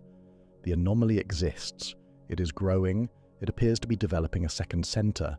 It is connected to reversed magnetic flux patches in the outer core below, and the same core processes driving those patches are connected to the global weakening of the field we have been tracking. Every piece of this story keeps pointing to the same source. Something is changing in the deep interior of this planet, and its effects are now visible from space. There is something grounding to hold on to here, even as the picture grows more complex. The South Atlantic anomaly is not a crisis. Spacecraft engineers have managed it for 6 decades. Astronaut health protocols account for it. The atmosphere at the surface provides ample shielding. You are not exposed to elevated radiation by living on Earth. And the geological record makes clear that the field has weakened and partially reorganized many times across Earth's history without catastrophic consequence for life. But what the anomaly represents, what it has been quietly showing us for decades, and with increasing clarity since the swarm satellites began their detailed mapping, is a window into a planet in motion, a planet whose magnetic engine is not static, whose interior flow patterns are reorganizing in ways we can now track, with instruments sensitive enough to see the change in real time. You are alive at the moment when humanity built instruments capable of watching a planetary magnetic field evolve, not over millions of years in the fossil record. Right now, year by year, in the data streaming down from satellites a few hundred kilometers above your head. That is a remarkable thing to be witness to, but the South Atlantic anomaly and the weakening magnetic field are only part of what is changing about this planet's mass and motion, because while the deep interior has been reorganizing, something equally consequential has been happening at the other extreme, at the surface, in the ice. Vast quantities of ice that have been anchored to Greenland and Antarctica for millennia are now moving, not slowly the way glaciers crept across continents over ice ages, but measurably year by year in volumes large enough to register in the gravitational field of the planet itself. And when mass moves on a rotating sphere, when billions of tons of ice shift from the poles toward the oceans, the sphere responds, not figuratively, physically, the same way a spinning object always responds when its weight distribution changes. The planet is being reshaped by its own melting surface, and that reshaping is written directly into the rotation of the Earth. We think of ice as something that melts. That is the complete picture most of us carry. Ice is cold, ice melts, water flows to the sea. It is one of the most ordinary processes on Earth, something that happens in a glass on a warm day, something that happens every spring in every mountain range on every continent. A physical transition between two states of the same molecule. Unremarkable, expected. What we do not think about, what almost no one intuitively carries, is that ice has weight, enormous planetary scale weight, and when that weight moves, when billions upon billions of tons of frozen water shift from where they have been sitting for thousands of years and redistribute themselves across the surface of a spinning sphere, the sphere responds, not metaphorically, not eventually, physically, immediately in the geological sense. The entire planet adjusts its rotation, its axis, its balance, because a spinning object is exquisitely sensitive to where its mass sits. And right now, the ice is moving. To understand how ice loss can alter the rotation of an entire planet, we need to start with a principle of physics so fundamental it governs everything from a spinning top to a collapsing star. It is called the moment of inertia. That is the technical term, and it simply means this: how difficult it is to spin an object depends not just on how heavy it is, but on how that weight is distributed relative to its rotation axis. Mass concentrated close to the center of a spinning object is easier to spin than the same mass spread far from the center. The classic way to feel this is the figure skater. A skater spinning with arms extended outward rotates slowly.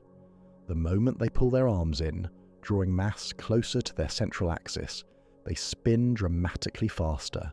No external force was applied. No energy was added. The mass simply moved inward, and the spin rate responded instantly. Now hold that image, the arms pulling inward, the spin accelerating, and scale it to an entire planet. Earth is a spinning sphere with mass distributed across its surface, through its interior, and concentrated at its poles in the form of enormous ice sheets. The Greenland ice sheet alone contains roughly 2.6 million cubic kilometers of ice. That is 2.6 million cubic kilometers of dense frozen water sitting at high northern latitudes, relatively close to the planet's rotational axis. Antarctica holds far more, approximately 26.5 million cubic kilometers of ice. That is enough, if it all melted, to raise global sea levels by roughly 58 meters, or about 190 feet, a height that would submerge most of the world's major coastal cities entirely underwater. That ice is not just sitting there doing nothing. It is a massive component of Earth's rotational balance sheet. How do we actually measure ice loss at this scale? The answer involves one of the most elegant, scientific missions ever designed. In 2002, NASA and the German Aerospace Center launched a pair of satellites called GRACE, the Gravity Recovery and Climate Experiment. The two satellites flew in formation, separated by roughly 220 kilometers, about 137 miles, in the same polar orbit, one following the other like two beads on an invisible string looping around the planet. Their instrument was gravity itself. As the leading satellite passed over a region of slightly higher mass, a mountain range, a dense ice sheet, a concentrated body of groundwater, the gravitational pull would accelerate it very slightly, increasing its distance from the following satellite. As it moved past the dense region, the following satellite would then feel the same pull and close the gap. By measuring the precise distance between the two satellites continuously to an accuracy of a few microns, roughly 1/10 the width of a human hair, scientists could construct a detailed map of variations in Earth's gravitational field. And since gravity reflects mass, that map was also a map of where mass was concentrated across the planet. Then, by comparing these maps over months and years, scientists could track where mass was disappearing. What they found was unambiguous, and to many, sobering in its clarity. Greenland has been losing ice at an accelerating rate. Studies using GRACE data and its successor mission, GRACE-FO, launched in 2018, have tracked Greenland's ice loss across 2 decades, with a precision that leaves no interpretive room. Between 2002 and 2023, Greenland lost approximately 280 gigatons of ice per year on average, with significant acceleration in recent years. A gigaton is 1 billion metric tons. 280 billion metric tons of ice disappearing every year, flowing as meltwater into the North Atlantic Ocean. Let me walk through what that means in human terms. 1 gigaton of water fills roughly 400,000 Olympic-sized swimming pools. 280 gigatons fills over 112 billion Olympic swimming pools every year, vanishing from the Greenland ice sheet and entering the ocean. Antarctica's story is more complex. Some regions are gaining ice through increased snowfall, while others are losing it rapidly, particularly in West Antarctica and along the Antarctic Peninsula. The overall trend, confirmed by multiple independent measurement methods, shows a net loss that has been accelerating over recent decades, with some studies estimating losses that have increased more than 6-fold compared to rates in the 1980s. Mass of this magnitude, moving from polar ice sheets toward the equatorial oceans, does not just raise sea levels, it physically alters the distribution of weight on a spinning planet, and a spinning planet whose weight distribution changes does not simply continue as before. This is where the figure skater returns, but now at planetary scale. When ice sitting near Earth's polar regions melts and flows into the oceans, mass moves away from the poles and redistributes toward the equator, where the oceans are largest. Mass moving away from the rotational axis increases the planet's moment of inertia, like the skater extending their arms outward. And when moment of inertia increases, the spin rate must decrease to conserve the total rotational energy of the system. The day gets very slightly longer, but ice loss also does something else entirely. It shifts the rotation axis itself. Earth's rotation axis, the invisible line running through the north and south poles around which the planet spins, is not perfectly fixed in space. It wanders slightly in a slow drift called polar motion. The location of the geographic poles moves by small amounts year by year, responding to the redistribution of mass across the planet's surface. Scientists using GRACE data and decades of precise geodetic measurements of Earth's shape and position in space, have shown that as Greenland has lost mass, Earth's rotation pole has shifted measurably toward Greenland. The axis is tilting toward the source of the missing mass. This is exactly what physics predicts. When a large mass is removed from one location on a spinning body, the body reorients itself, its rotation axis drifting toward where the mass was. The phenomenon is called true polar wander, and researchers have documented it in the satellite record as a direct consequence of modern ice loss. Greenland is losing mass. Antarctica is losing mass. That mass is redistributing across the world's oceans. The planet's moment of inertia is changing. The rotation axis is shifting toward Greenland at a rate now measurable in centimeters per year.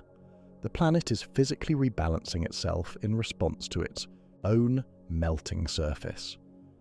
When the GRACE scientists first began processing the early satellite data in the mid-2000s, they were looking primarily for seasonal signals, the predictable back and forth of water cycling through the atmosphere and accumulating as winter snow.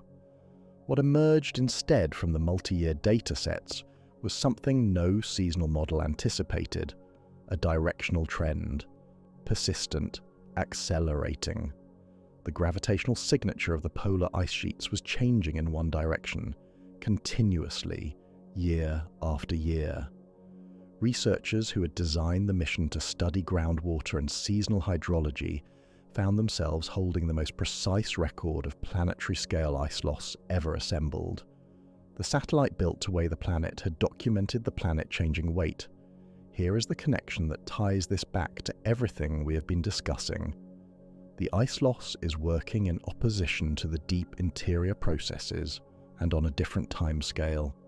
The liquid iron currents in the outer core, the oscillations of the inner core, the changes in the geodynamo, these operate over decades and centuries, influencing Earth's rotation through electromagnetic and mechanical coupling between planetary layers.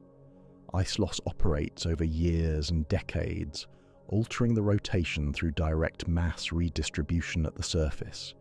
The two influences are simultaneous, both real, both measured, and they push the rotation in partially different directions on overlapping timescales in ways that make attribution, determining which factor is responsible for which portion of the observed change, an active and genuinely difficult scientific problem. Picture this. Imagine trying to understand why a boat is listing to one side, when at the same time the cargo is shifting, the passengers are moving, and the engine is vibrating the hull. Every factor is contributing. Separating them requires measuring each one independently. That is exactly what Earth system scientists are doing with the suite of satellites now monitoring the planet. From Grace FO tracking ice and water, to the Swarm constellation tracking the magnetic field, to the network of precise geodetic stations tracking the rotation axis. Each instrument peeling back one layer of a system with many layers operating simultaneously.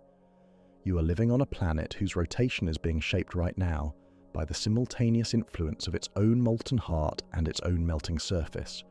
Both are real, both are measurable, and both are changing at rates no previous generation of scientists had instruments sensitive enough to see.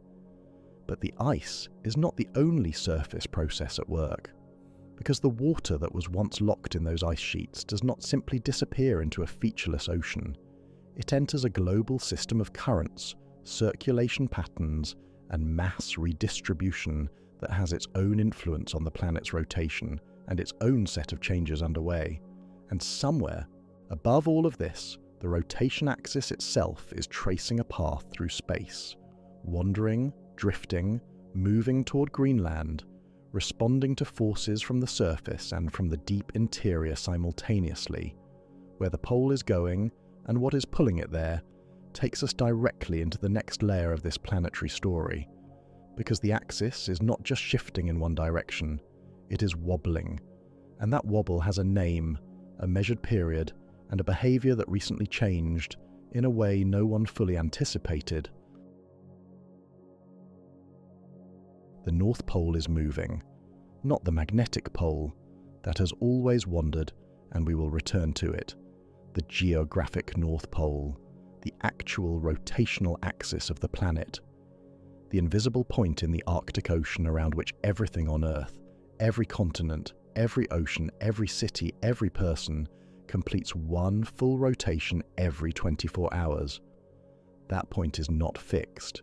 It has never been perfectly fixed, but it has recently begun moving in a direction and at a rate that scientists did not predict. And the reason it is moving tells us something important about the state of the entire planet. Let me be precise about what we are describing, because there are several kinds of motion involved, and they are easily confused. Earth spins on an axis. That axis, the line connecting the North and South poles, is not bolted to anything. It is simply the orientation the planet has settled into as it spins through space. And like the axis of any real rotating object, it is not perfectly rigid. It shifts, it wobbles, it drifts. There are two distinct kinds of motion to understand here. The first is called polar motion, the slow wandering of Earth's rotation poles relative to the planet's own surface. This is the movement of the pole position as measured on the ground, how the geographic North Pole traces a slow, irregular path across the Arctic. The second is called polar drift, a longer-term directional shift in that wandering path, a net movement of the pole in a particular direction sustained over years and decades. Both are real, both are measured, and both have changed in ways scientists are still working to fully explain. The silence of an Arctic winter, where the air is so cold it crystallizes, that is the silence in which the pole moves. Slowly, without announcement. Picture this. Take a raw egg and spin it on a table. Because the egg is not a perfect sphere, and because the distribution of its contents is not perfectly uniform, it does not spin on a single fixed point. The top traces a small circle, wobbling slightly, the spin axis itself shifting as the egg responds to its own imperfect mass distribution. Now, imagine doing the same thing with a planet, one with oceans that slosh, atmospheres that circulate, ice sheets that grow and shrink, and a molten interior that flows. The wobble becomes complex, layered, influenced by every process that moves mass anywhere on or inside the body. Earth's polar motion has been monitored since the late 19th century, initially using astronomical observations, tracking how fixed stars appear to shift very slightly against the backdrop of the night sky as the planet's orientation changes beneath the observer. In the 20th century, more precise geodetic methods arrived, laser ranging to satellites, radio telescope networks tracking distant quasars, GPS positioning accurate to millimeters. Today, the International Earth Rotation and Reference System Service, the same organization that manages the Leap Second system, maintains a global network of monitoring stations that track the position of Earth's rotation pole continuously, publishing updated coordinates every day. The data these stations generate is extraordinary in its precision, and what it has shown, particularly over the past 2 decades, is a story worth understanding carefully. For most of the 20th century, Earth's rotation pole drifted in a roughly consistent direction, slowly moving toward northern Canada and Greenland at a rate of a few centimeters per year. That sounds negligible. Over a human lifetime, it would amount to a drift of a meter or 2, less than the length of a dining table. Unremarkable. But around the year 2000, something changed. The direction of the long-term polar drift shifted, noticeably.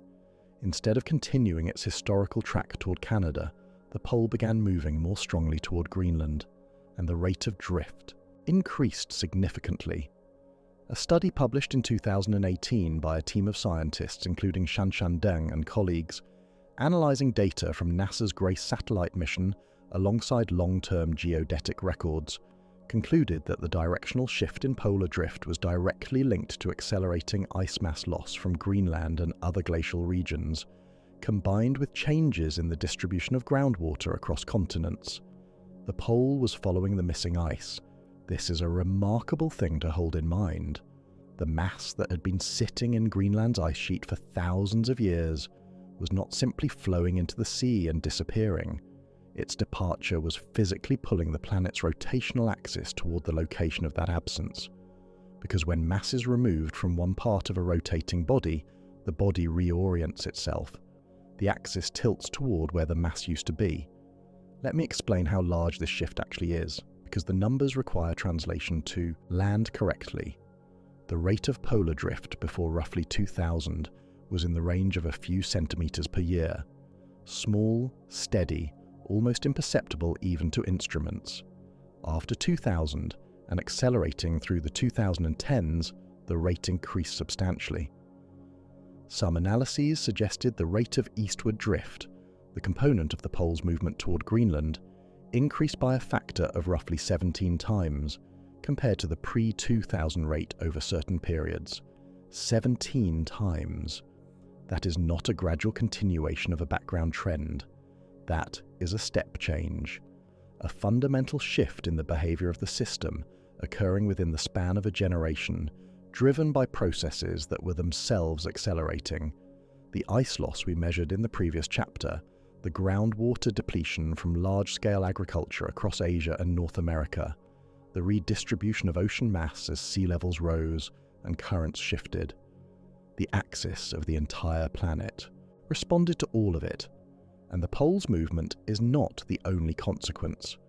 When the rotation axis shifts, the distribution of centrifugal force across the planet's surface also shifts very slightly, which means sea level does not rise uniformly as ice melts. Regions closer to where the pole is drifting toward experience slightly different sea level changes than regions moving away from the drift direction. The geometry of a tilting spin axis on a water-covered sphere is genuinely complex, and it matters for every coastal community whose sea level projections depend on models of how water will redistribute across the globe. Here is where the science maintains genuine, important uncertainty. The link between ice loss and polar drift is well established and supported by multiple independent lines of evidence. But scientists actively debate the relative contributions of different processes to the observed polar motion. One camp emphasizes ice mass loss from Greenland, from the West Antarctic ice sheet, from mountain glaciers worldwide, as the primary driver of the recent directional shift. Their models, forced with observed ice loss rates from GRACE satellite data, reproduce much of the observed polar drift, when ice redistribution is the dominant forcing. Another group highlights terrestrial water storage, the depletion of groundwater aquifers through agricultural irrigation in regions like northern India, the Middle East, and the central United States. Groundwater extracted from underground reservoirs ultimately flows to the ocean, redistributing mass on a global scale. Some analyses suggest that groundwater depletion accounts for a meaningful fraction of the observed polar shift, comparable in some periods to the contribution from ice loss. A third factor, changes in the deep mantle through a slow process called glacial isostatic adjustment, the gradual rebounding of land that was compressed under the weight of Ice Age glaciers, operates on timescales of thousands of years but still contributes a background signal to the modern drift. All three are physically real. All three are quantified with some precision. The question of their exact relative weighting remains an area of active research. The planet's axis is being pulled simultaneously by its melting surface, its depleting aquifers, and the memory of ice sheets that vanished 10,000 years ago. The rotation pole has shifted direction. The rate of drift has accelerated significantly since roughly 2000. Ice loss, groundwater depletion, and glacial rebound are all contributing. The pole is moving toward Greenland as Greenland's ice disappears, and the axis shift is measurably altering sea level patterns around the planet. The planet is reorienting itself, right now, in our lifetimes, in the data. The technology that made all of this visible is worth appreciating because it represents one of humanity's most remarkable scientific achievements. Space-based geodesy, the measurement of Earth's shape, orientation, and gravitational field from satellites, has transformed our understanding of the planet in ways that would have been inconceivable a century ago. The GRACE mission weighed the planet's water.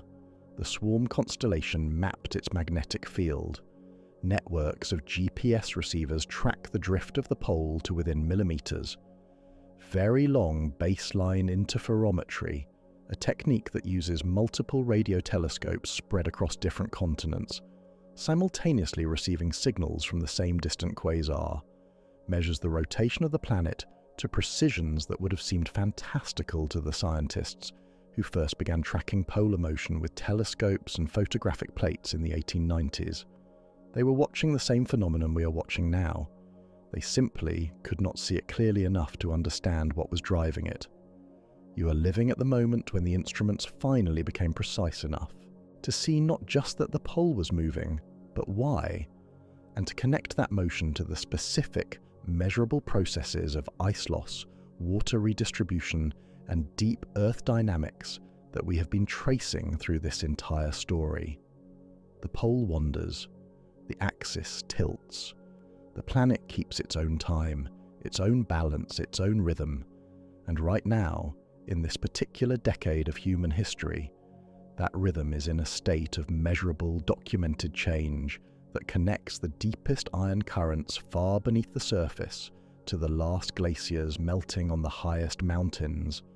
But the wandering pole and the shifting rotation axis are not acting in isolation. They are part of a larger conversation between all of Earth's fluid systems, the atmosphere circulating overhead, the oceans redistributing heat and mass across the entire planet, and a natural wobble in the planet's spin that has been oscillating for as long as anyone has measured it. That wobble, a slow, roughly 14-month rocking of the rotation axis called the Chandler wobble, has a history of its own. It too has been behaving strangely.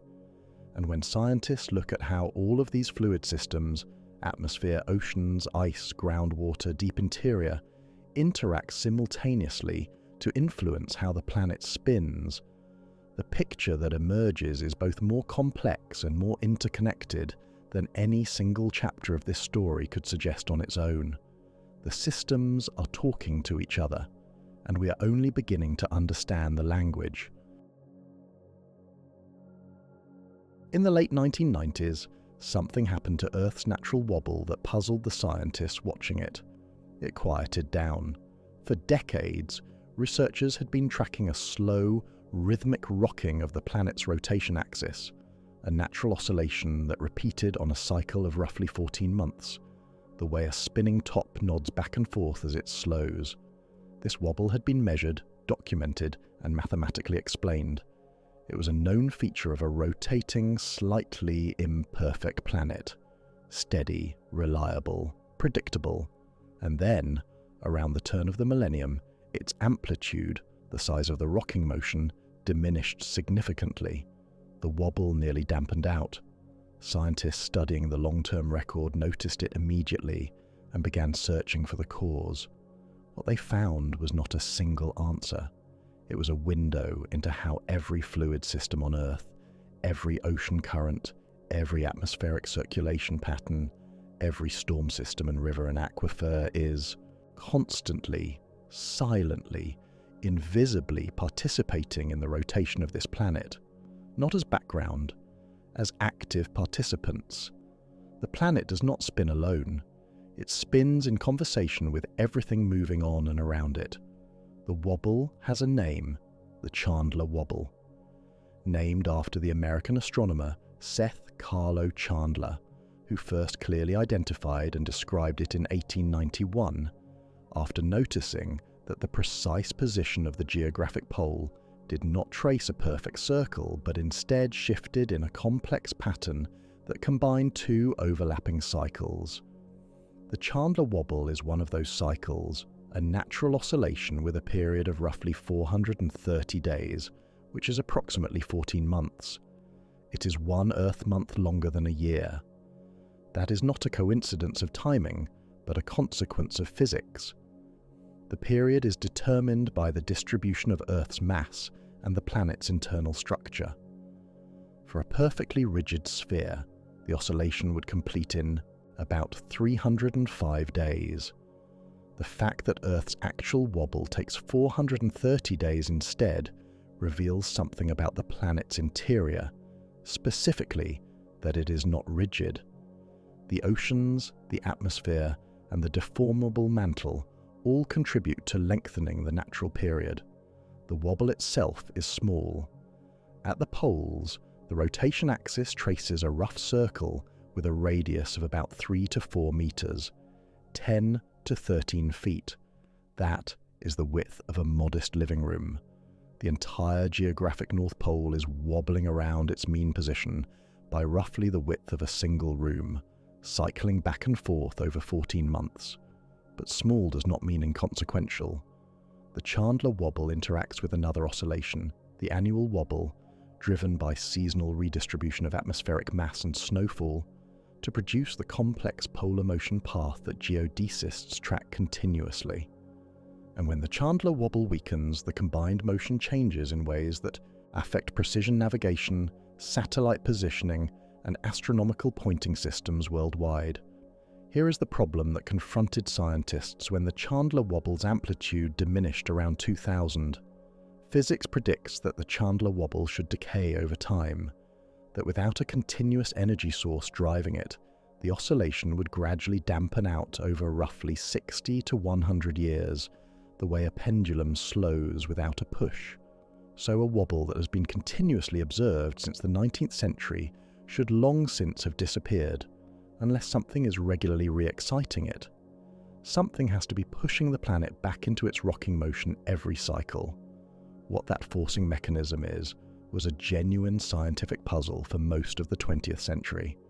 In 2002, researchers Richard Gross at NASA's Jet Propulsion Laboratory published an analysis concluding that the Chandler wobble is primarily driven by fluctuations in ocean bottom, pressure, changes in how much water is pressing down on the seafloor in different regions, driven by ocean circulation variability, combined with atmospheric pressure changes. The oceans, it turned out, were the primary engine keeping the planet's natural wobble alive. This is a remarkable conclusion. The 14-month rocking of an entire planet, maintained year after year against the natural tendency to decay, is primarily driven by the circulation of the world's oceans pressing unevenly on the seafloor beneath them, the sea nudging the planet wobbling in response. And if ocean circulation changes, as the evidence increasingly suggests it is, the wobble changes too. But the Chandler wobble is only one piece of a much larger picture of fluid influence on Earth's rotation. Every year, Earth's rotation speed changes measurably across the seasons. Not by much, we are still talking about fractions of a millisecond, but the variation is real, consistent, and precisely the right size to be explained by what the atmosphere does seasonally. In Northern Hemisphere winter, large masses of cold, dense air accumulate over the continents. The atmosphere redistributes weight across the planet in a seasonal pattern. More mass here, less there. And this redistribution shifts Earth's moment of inertia slightly, affecting the spin rate exactly as the figure skater analogy predicts. The atmosphere is heavy enough, with a total mass of roughly 5.1 times 10 to the 18th kilograms, or about 5 quadrillion metric tons, that its seasonal migrations measurably affect how fast the planet spins. Picture this. Imagine a merry-go-round with people standing on it, all slowly walking from the outer edge toward the center in winter and back outward toward the rim in summer. The rotation rate of the merry-go-round changes with each migration. Now, make the merry-go-round the size of a planet and the people an entire atmosphere. The effect is real, measured, documented in the rotation data every year without fail. Ocean currents add their own contribution. The angular momentum carried by moving ocean water, the momentum of billions of tons of seawater circulating in vast gyres across ocean basins, is constantly being exchanged with the solid Earth below. When ocean current patterns shift, the planet's rotation responds. The exchange is small in any given year, but across the long record of Earth rotation data, the ocean signal is clearly visible, layered beneath the larger atmospheric contribution. And here is where the connection becomes startlingly concrete. El Niño, the periodic warming of surface waters in the central and eastern tropical Pacific Ocean, occurring roughly every 2 to 7 years, is familiar to most people as a weather phenomenon. It disrupts rainfall patterns, it influences hurricane seasons, it shifts precipitation from one continent to another. What is far less widely known is that El Niño also measurably changes the length of a day. During El Niño events, the trade winds, the prevailing easterly winds that blow across the tropical Pacific, weaken. Those winds are normally blowing against Earth's surface as the planet rotates beneath them, and that friction transfers angular momentum between the atmosphere and the solid Earth. When the trade winds weaken, that transfer changes. The atmosphere and ocean together shift momentum into the solid Earth in a way that measurably slows the planet's rotation, lengthening the day by roughly fractions of a millisecond, entirely consistently with the documented El Niño signal in Earth rotation data. Scientists have confirmed this connection across multiple El Niño and La Niña cycles. the alternating warm and cool phases of the Pacific Oscillation. The rotation data tracks the climate signal. The climate signal tracks the rotation data. They are the same system, observed from two different directions. A weather pattern in the Pacific Ocean changes the length of a day. Think about that.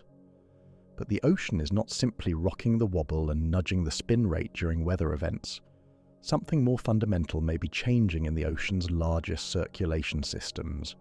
The Atlantic Meridional Overturning Circulation, the vast conveyor belt of ocean water that carries warm surface water northward from the tropics to the North Atlantic, then sinks as it cools and flows southward along the ocean floor, is one of the most important regulators of climate in the Northern Hemisphere. It is what keeps northwestern Europe significantly warmer than it would otherwise be at its latitude. It redistributes heat, salt, and carbon across the entire Atlantic basin, and a growing body of research suggests it has been weakening. A landmark study published in Nature in 2021 by scientists including Lefka Caesar and colleagues used ocean sediment records as a proxy for past circulation strength, analysing grain sizes in deep-sea sediments off the coast of Nova Scotia that reflect historical current speeds, and concluded that the circulation is now weaker than at any point in at least the past 1,000 years, possibly longer. A separate study using direct ocean current measurements from the Rapid Array, a monitoring system of instruments stretched across the Atlantic at 26 degrees north latitude, has tracked the circulation's strength continuously since 2004 and has documented a measurable decline over that period. A weakening Atlantic circulation redistributes heat, salt, and angular momentum differently across the ocean basin. The ocean presses differently on the seafloor. The coupling between ocean and atmosphere changes, and the signal, subtle but present, reaches all the way to the length of a day and the position of the pole. The atmosphere redistributes seasonally, and the spin rate follows. El Niño shifts the Pacific, and the day length responds. The Chandler wobble is driven by ocean circulation, and when the oceans shift, the wobble shifts. The Atlantic overturning circulation is weakening, and its angular momentum contribution is changing. Every fluid system on this planet is talking to the rotation simultaneously, and the rotation records all of it, a single signal carrying the fingerprints of every process on Earth that moves mass. Here is the honest difficulty at the heart of this. When scientists look at the Earth rotation data, the precise record of day-length variations, polar drift and wobble amplitude stretching back decades, they see a composite signal. Every process that moves mass on or inside Earth leaves its mark.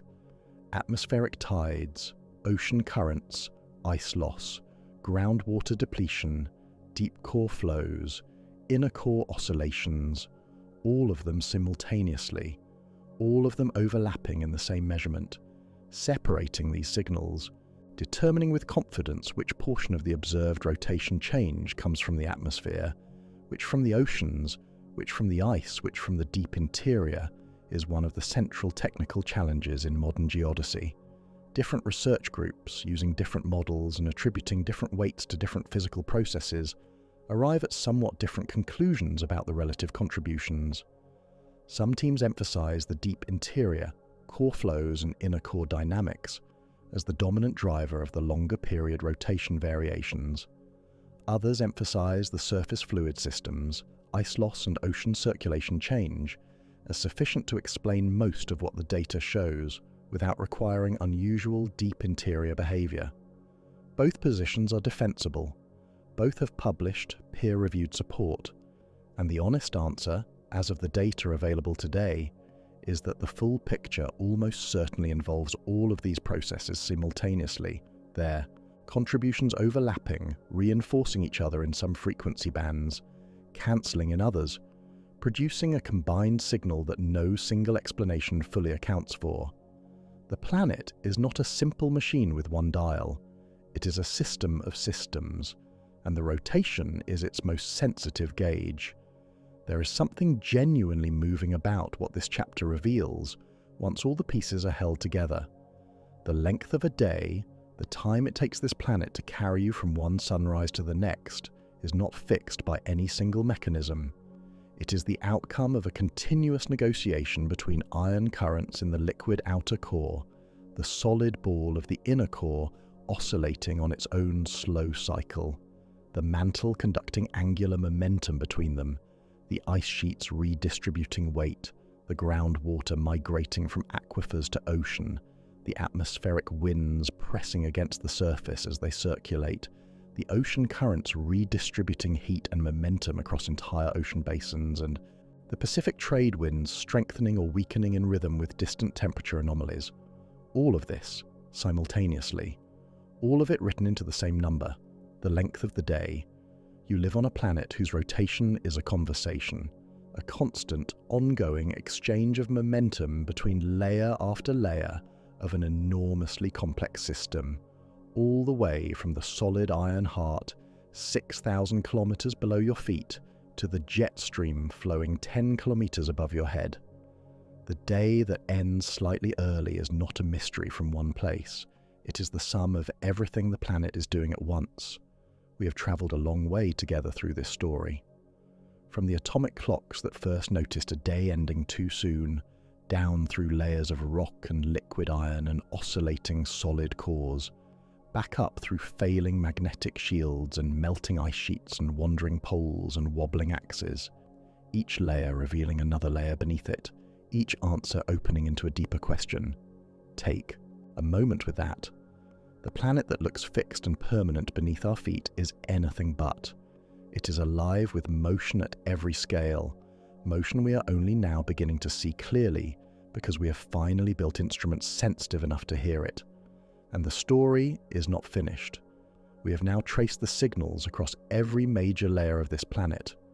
The rotation, the core, the magnetic field, the ice, the axis, the oceans, the atmosphere, each one changing, each one connected to the others.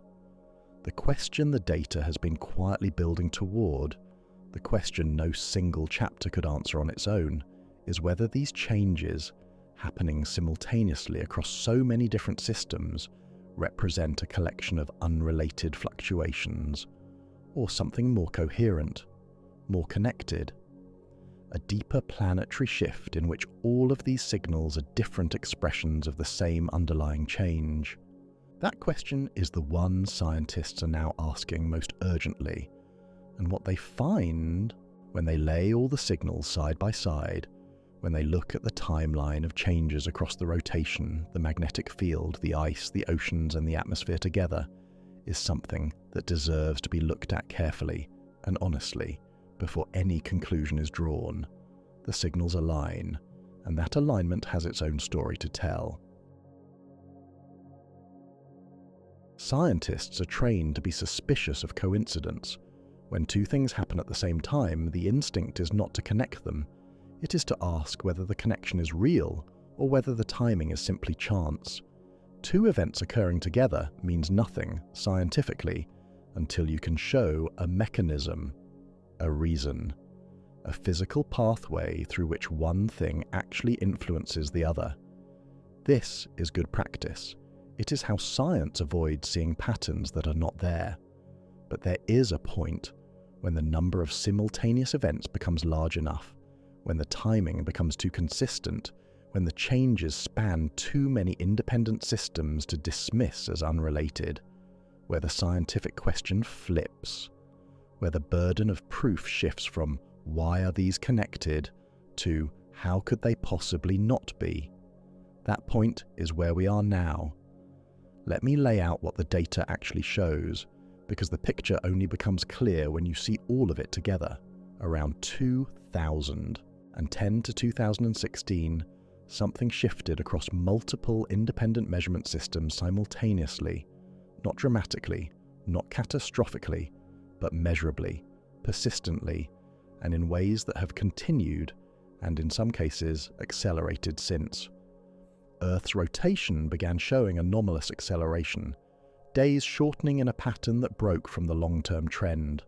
The inner core's rotation, tracked through seismic data, showed signs of slowing or oscillating in ways that researchers were only beginning to characterize. The global magnetic field continued its decades-long weakening, with the South Atlantic anomaly expanding measurably and showing the emergence of a secondary minimum. Greenland's ice loss, already significant through the 2000s, accelerated sharply after 2012, with some of the highest recorded annual losses occurring in 2019. The Atlantic overturning circulation showed measurable weakening in data collected by the Rapid Monitoring Array. The polar drift changed direction and accelerated toward Greenland. Each of these would be significant on its own. Each has its own published literature, its own satellite record, its own scientific community actively studying it, but they all began showing their most pronounced changes within roughly the same decade. To understand why this convergence demands serious scientific attention, we need to understand what physicists and earth scientists mean when they talk about coupled systems. A coupled system is one where the components are not independent. They interact, they exchange energy, mass, or momentum. A change in one propagates into the others, sometimes directly, sometimes through intermediate steps, sometimes with a time delay. The consequence is that a perturbation entering the system anywhere can eventually leave its signature everywhere. Earth is the most complex coupled system we have access to study. The deep core exchanges angular momentum with the mantle through electromagnetic forces. The mantle exchanges momentum with the crust. The crust exchanges momentum with the ocean through friction at the seafloor. The ocean exchanges momentum with the atmosphere at the surface. The atmosphere transfers momentum back to the solid Earth through winds. Ice sheets redistributing mass alter the moment of inertia of the entire system. Changes in the geodynamo alter the magnetic field, which influences the coupling between the core and mantle through electromagnetic interaction. Every layer is talking to every other layer. On timescales ranging from days to millennia, signals move through the system. Some quickly, some slowly, some loudly, some as barely detectable whispers. This is not a metaphor. It is the physics of a rotating, layered, electromagnetically active planet with a fluid interior and a complex surface. And when multiple components of a coupled system begin showing simultaneous anomalous behavior, the most scientifically credible starting position is not that they are unrelated, it is that they may share a common cause, or that one change has triggered cascading responses through the coupling pathways between them.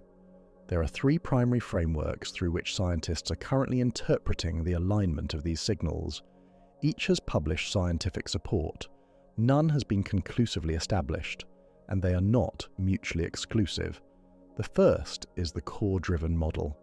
This framework proposes that changes in the flow patterns of the liquid outer core, reorganizations in the ion circulation that generates the geodynamo, are the primary driver of what we are observing. Changes in core flow would simultaneously explain the rotation anomalies through angular momentum exchange with the mantle, the magnetic field changes through altered geodynamo output, and the South Atlantic anomaly's growth through shifting flux patches at the core mantle boundary. In this model, the surface signals are downstream effects of a deeper reorganization. The core changed, everything above it responded. Proponents of this view point to the documented changes in core flow visible in satellite magnetic data, the inner core oscillation evidence, and the fact that the timescales of the observed changes, years to decades, are consistent with known timescales of core flow variability. The second framework is ice-atmosphere coupling. This model emphasizes that the dramatic acceleration in polar ice loss since roughly 2012, combined with the documented weakening of major ocean circulation systems, represents a significant perturbation to the surface fluid systems of the planet, a perturbation large enough, through the coupling mechanisms between ice, ocean, atmosphere, and rotation, to account for much of what the rotation data shows. The polar drift acceleration, the changing length of day signal, the altered Chandler wobble behavior, all of These can be partially or substantially reproduced in models driven by observed surface mass redistribution alone, without requiring any change in the deep interior. This group points to the GRACE satellite data as a direct, independent measurement of the mass redistribution driving the rotation changes, arguing that the surface forcing is both real and large enough to explain the observed signals. The third framework invokes electromagnetic coupling between the core and the mantle more directly. This model focuses on the magnetic field as an active transmission pathway, not just a signal of what is happening in the core, but a mechanism through which core dynamics influence the solid earth above it. Changes in the geometry and strength of the magnetic field alter the electromagnetic torque between the fluid outer core and the overlying mantle, affecting how angular momentum is transferred between layers on decade timescales. In this framework, the magnetic field changes and the rotation changes are not parallel effects of the same cause. They are cause and effect, operating through a direct electromagnetic link.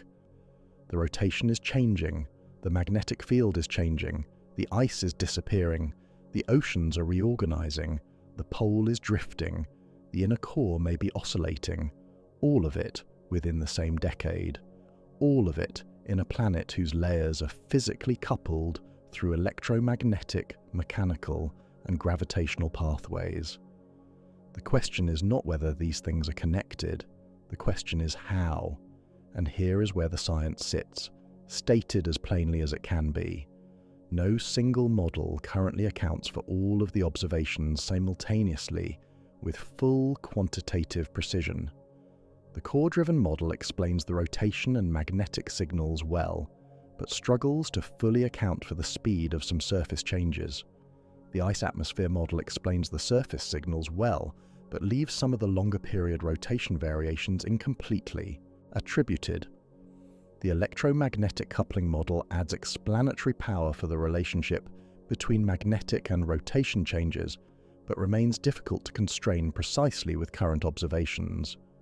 What the leading researchers in this field, geodesists, geomagnetists, glaciologists, oceanographers, and deep Earth physicists, broadly agree on is this: Earth is a coupled system, and the changes we are observing across its components in this period are real, measured, sustained, and not yet fully explained by any single mechanism.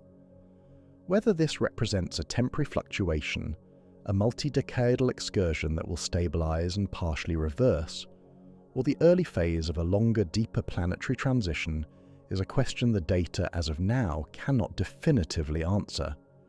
Both possibilities are consistent with the observations. Both are consistent with what Earth has done before, in different combinations and over different timescales across its geological history. The instruments are good enough to see the change. They are not yet good enough, and the models are not yet comprehensive enough to fully resolve what is driving it. That honest uncertainty is not a failure of science.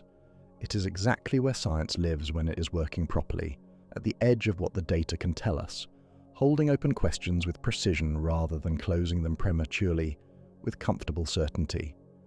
But here is what we can say, with confidence. The civilization we have built, the satellites, the timekeeping systems, the GPS networks, the power grids, the financial infrastructure, the navigation systems that guide aircraft and cargo ships across oceans, was designed during a period of relative stability in Earth's rotation and magnetic field. Modest variations, well-understood trends, manageable fluctuations. The changes we are now tracking are not threatening to end that civilization. They are not approaching catastrophic thresholds, but they are, for the first time in the era of precise instrumentation, moving in directions and at rates that require active engineering responses. The redesign of the leap second system, the continuous monitoring of the South Atlantic anomaly, the updating of satellite orbital models to account for polar drift, the ongoing recalibration of GPS timing systems. The planet is moving in ways that our infrastructure was not fully designed to handle. Not because the changes are enormous, because our systems are now precise enough that even small changes matter. You are living in the period when humanity's technology became sensitive enough to feel the planet breathe. When the instruments grew precise enough to detect a day shortening by a millisecond and a half, and to trace that shortening through layers of iron and ocean and ice back to its origins. When a change in the flow of molten metal 3,000 kilometers below the surface could be seen in the orbit of a satellite 400 kilometers above it. That is an extraordinary moment to inhabit, and it carries a responsibility not just to understand what the planet is doing, but to take its signals seriously. There is one thing this story has not yet done. We have traced the signals. We have mapped the connections. We have sat honestly with the uncertainty, but we have not yet asked the question that gives all of this its deepest meaning. Earth has changed before, dramatically, repeatedly, through magnetic reversals and ice ages and rapid deglaciations and deep interior reorganizations. The planet has moved through phases that would have been deeply alien to the stable world that human civilization emerged into roughly 10,000 years ago. It has always recovered. It has always continued, always found a new equilibrium. What is different now, the only thing genuinely different, is that for the first time in the history of this planet, one of the species living on its surface is aware of the change as it is happening, is measuring it, is trying to understand it, is having to reckon with it. That awareness, fragile, incomplete, still growing, is not a small thing, and what we choose to do with it may matter more than anything else the data can tell us. Long before the first human being drew breath, this planet was already old. Not old the way a mountain is old, or the way an ancient forest feels old walking through it at dusk. Old in a way that resists imagination entirely. 4.5 billion years of volcanic eruptions and continental collisions and ocean formations and mass extinctions and slow recoveries and new beginnings, all of it before a single tool was made, before a single fire was lit, before a single eye looked up at the night sky and wondered what was there. The earth that received our first cities, our first farms, our first written words. That earth was already ancient, and it was, by the standards of its own long history, unusually calm. We arrived during a quiet chapter. The period in which human civilization emerged and grew, roughly the last 10,000 years, from the end of the last ice age to the present, is known to geologists as the Holocene. It is a geologically brief interval defined by a remarkable degree of climatic and environmental stability, stable enough for agriculture to take hold, stable enough for permanent settlements to accumulate into cities, stable enough for the accumulated knowledge of one generation to be passed reliably to the next, building across millennia into everything we call civilization. The magnetic field during this period was relatively stable, weakening slowly but providing consistent protection. The rotation of the planet varied by milliseconds, not seconds. The ice sheets, though slowly retreating from their glacial maximum, did so gradually enough that coastlines changed across generations rather than across decades. The ocean circulation patterns that distribute heat across the northern hemisphere maintained their essential structure. This was not the normal condition of Earth across geological time. It was an unusually benign window, and our entire civilization, every city, every system of measurement, every piece of infrastructure, every map and calendar and satellite was built inside it, calibrated to it, dependent in ways we never had to consciously acknowledge on its continuation. But the long record of this planet, preserved in ice cores drilled from Antarctica, that extend back 800,000 years, in ocean sediments that capture millions of years of climate and magnetic history, in the volcanic rock that freezes the magnetic field's direction at the moment of its formation. That record tells a different story about what Earth normally does. Magnetic reversals occurring every few 100,000 years, ice ages cycling in and out with orbital regularity, sea levels rising and falling by over 100 meters, over 300 feet, between glacial maxima and interglacial warm periods. rotation rates shifting in response to ice redistribution, ocean reorganization, and deep interior changes. The Atlantic overturning circulation strengthening and weakening in response to freshwater influx from melting glaciers at the end of each ice age. These are not exceptional events. They are the normal behavior of an active planetary system. Earth has always changed, always reorganized, always moved through phases of relative stability into periods of transition and back again. What we are seeing now, the accelerating ice loss, the shifting rotation, the weakening magnetic field, the reorganizing ocean circulation, the wandering pole, is not, in the context of 4.5 billion years, unprecedented. It is the planet doing what planets do, moving, changing, entering a new configuration. The thing that is unprecedented is us, watching it happen, measuring it, understanding, with instruments of extraordinary precision, what is occurring in real time. There is a phrase worth examining carefully before we arrive at the end of this story. The instruments watching the planet are not detecting catastrophe. They are detecting motion. This distinction matters deeply. Motion is what Earth has always done. The molten iron currents in the outer core that generate the magnetic field have reorganized before, completely reversing the entire polarity of the field, and life not only survived each reversal but continued diversifying through them. The rotation has accelerated and decelerated across geological time in response to tidal forces, interior changes, and mass redistribution, and the planet has always found a new equilibrium. The ice sheets have melted entirely in warmer geological periods and rebuilt across colder ones.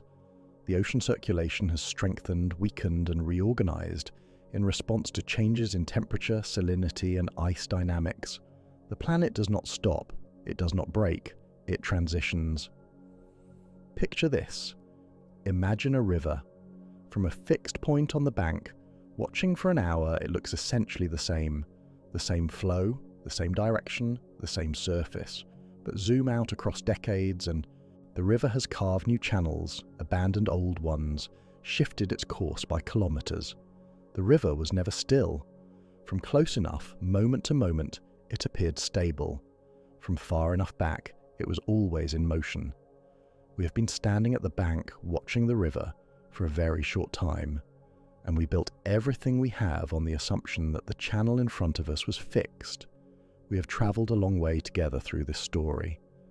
From the fraction of a millisecond missing from a June day in 2022, all the way down through layers of liquid iron and oscillating solid cores, and shifting magnetic fields and melting ice and wandering poles and ocean currents, reorganizing across the entire Atlantic basin. We looked at instruments measuring things no human sense can feel. We sat with scientific debates that have not yet been resolved.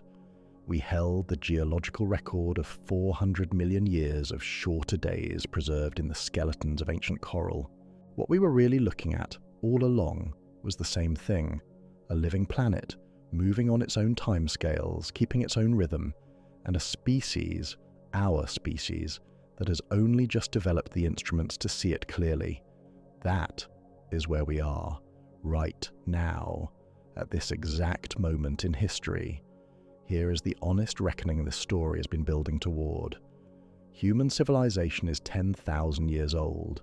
The instruments capable of measuring Earth's rotation to millisecond precision are roughly 70 years old. The satellites monitoring the magnetic field in real time are less than 15 years old. The full picture we have assembled of how all these systems connect, how they change, how they influence each other, is younger still. We are, in the deepest sense, new to this, and what we have built, GPS systems that require nanosecond timing precision, power grids synchronized to planetary rotation, financial systems time-stamped against atomic clocks, navigation, infrastructure calibrated to a magnetic field that is measurably changing. All of it was designed in the brief historical window when Earth appeared, from our limited vantage, to be essentially static. It was never static. we simply could not see clearly enough to know. What the data of the past few decades has given us, what the atomic clocks and the seismic networks and the gravity satellites and the magnetic field monitors have collectively delivered, is the first honest portrait of a planet in motion. Not a catastrophe portrait, not an alarm, a portrait of reality, finally seen at sufficient resolution to be understood. The question now is not whether the planet is changing. It is.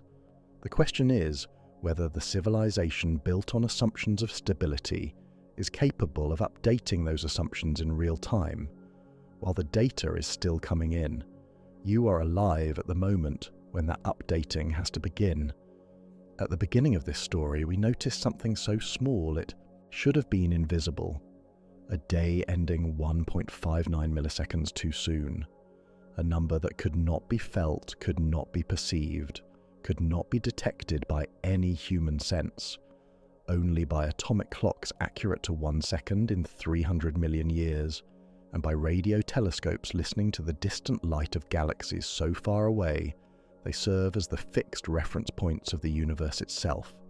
That number was a signal, not from one place, but from everywhere at once, from the flowing iron in the planet's liquid core, from the oscillating solid heart at its center, from the ice sheets redistributing their mass toward the sea, from the ocean currents carrying their momentum into the solid earth, from the atmosphere pressing and releasing with the seasons, from all of it simultaneously arriving at the surface as a single, quiet, measurable fact.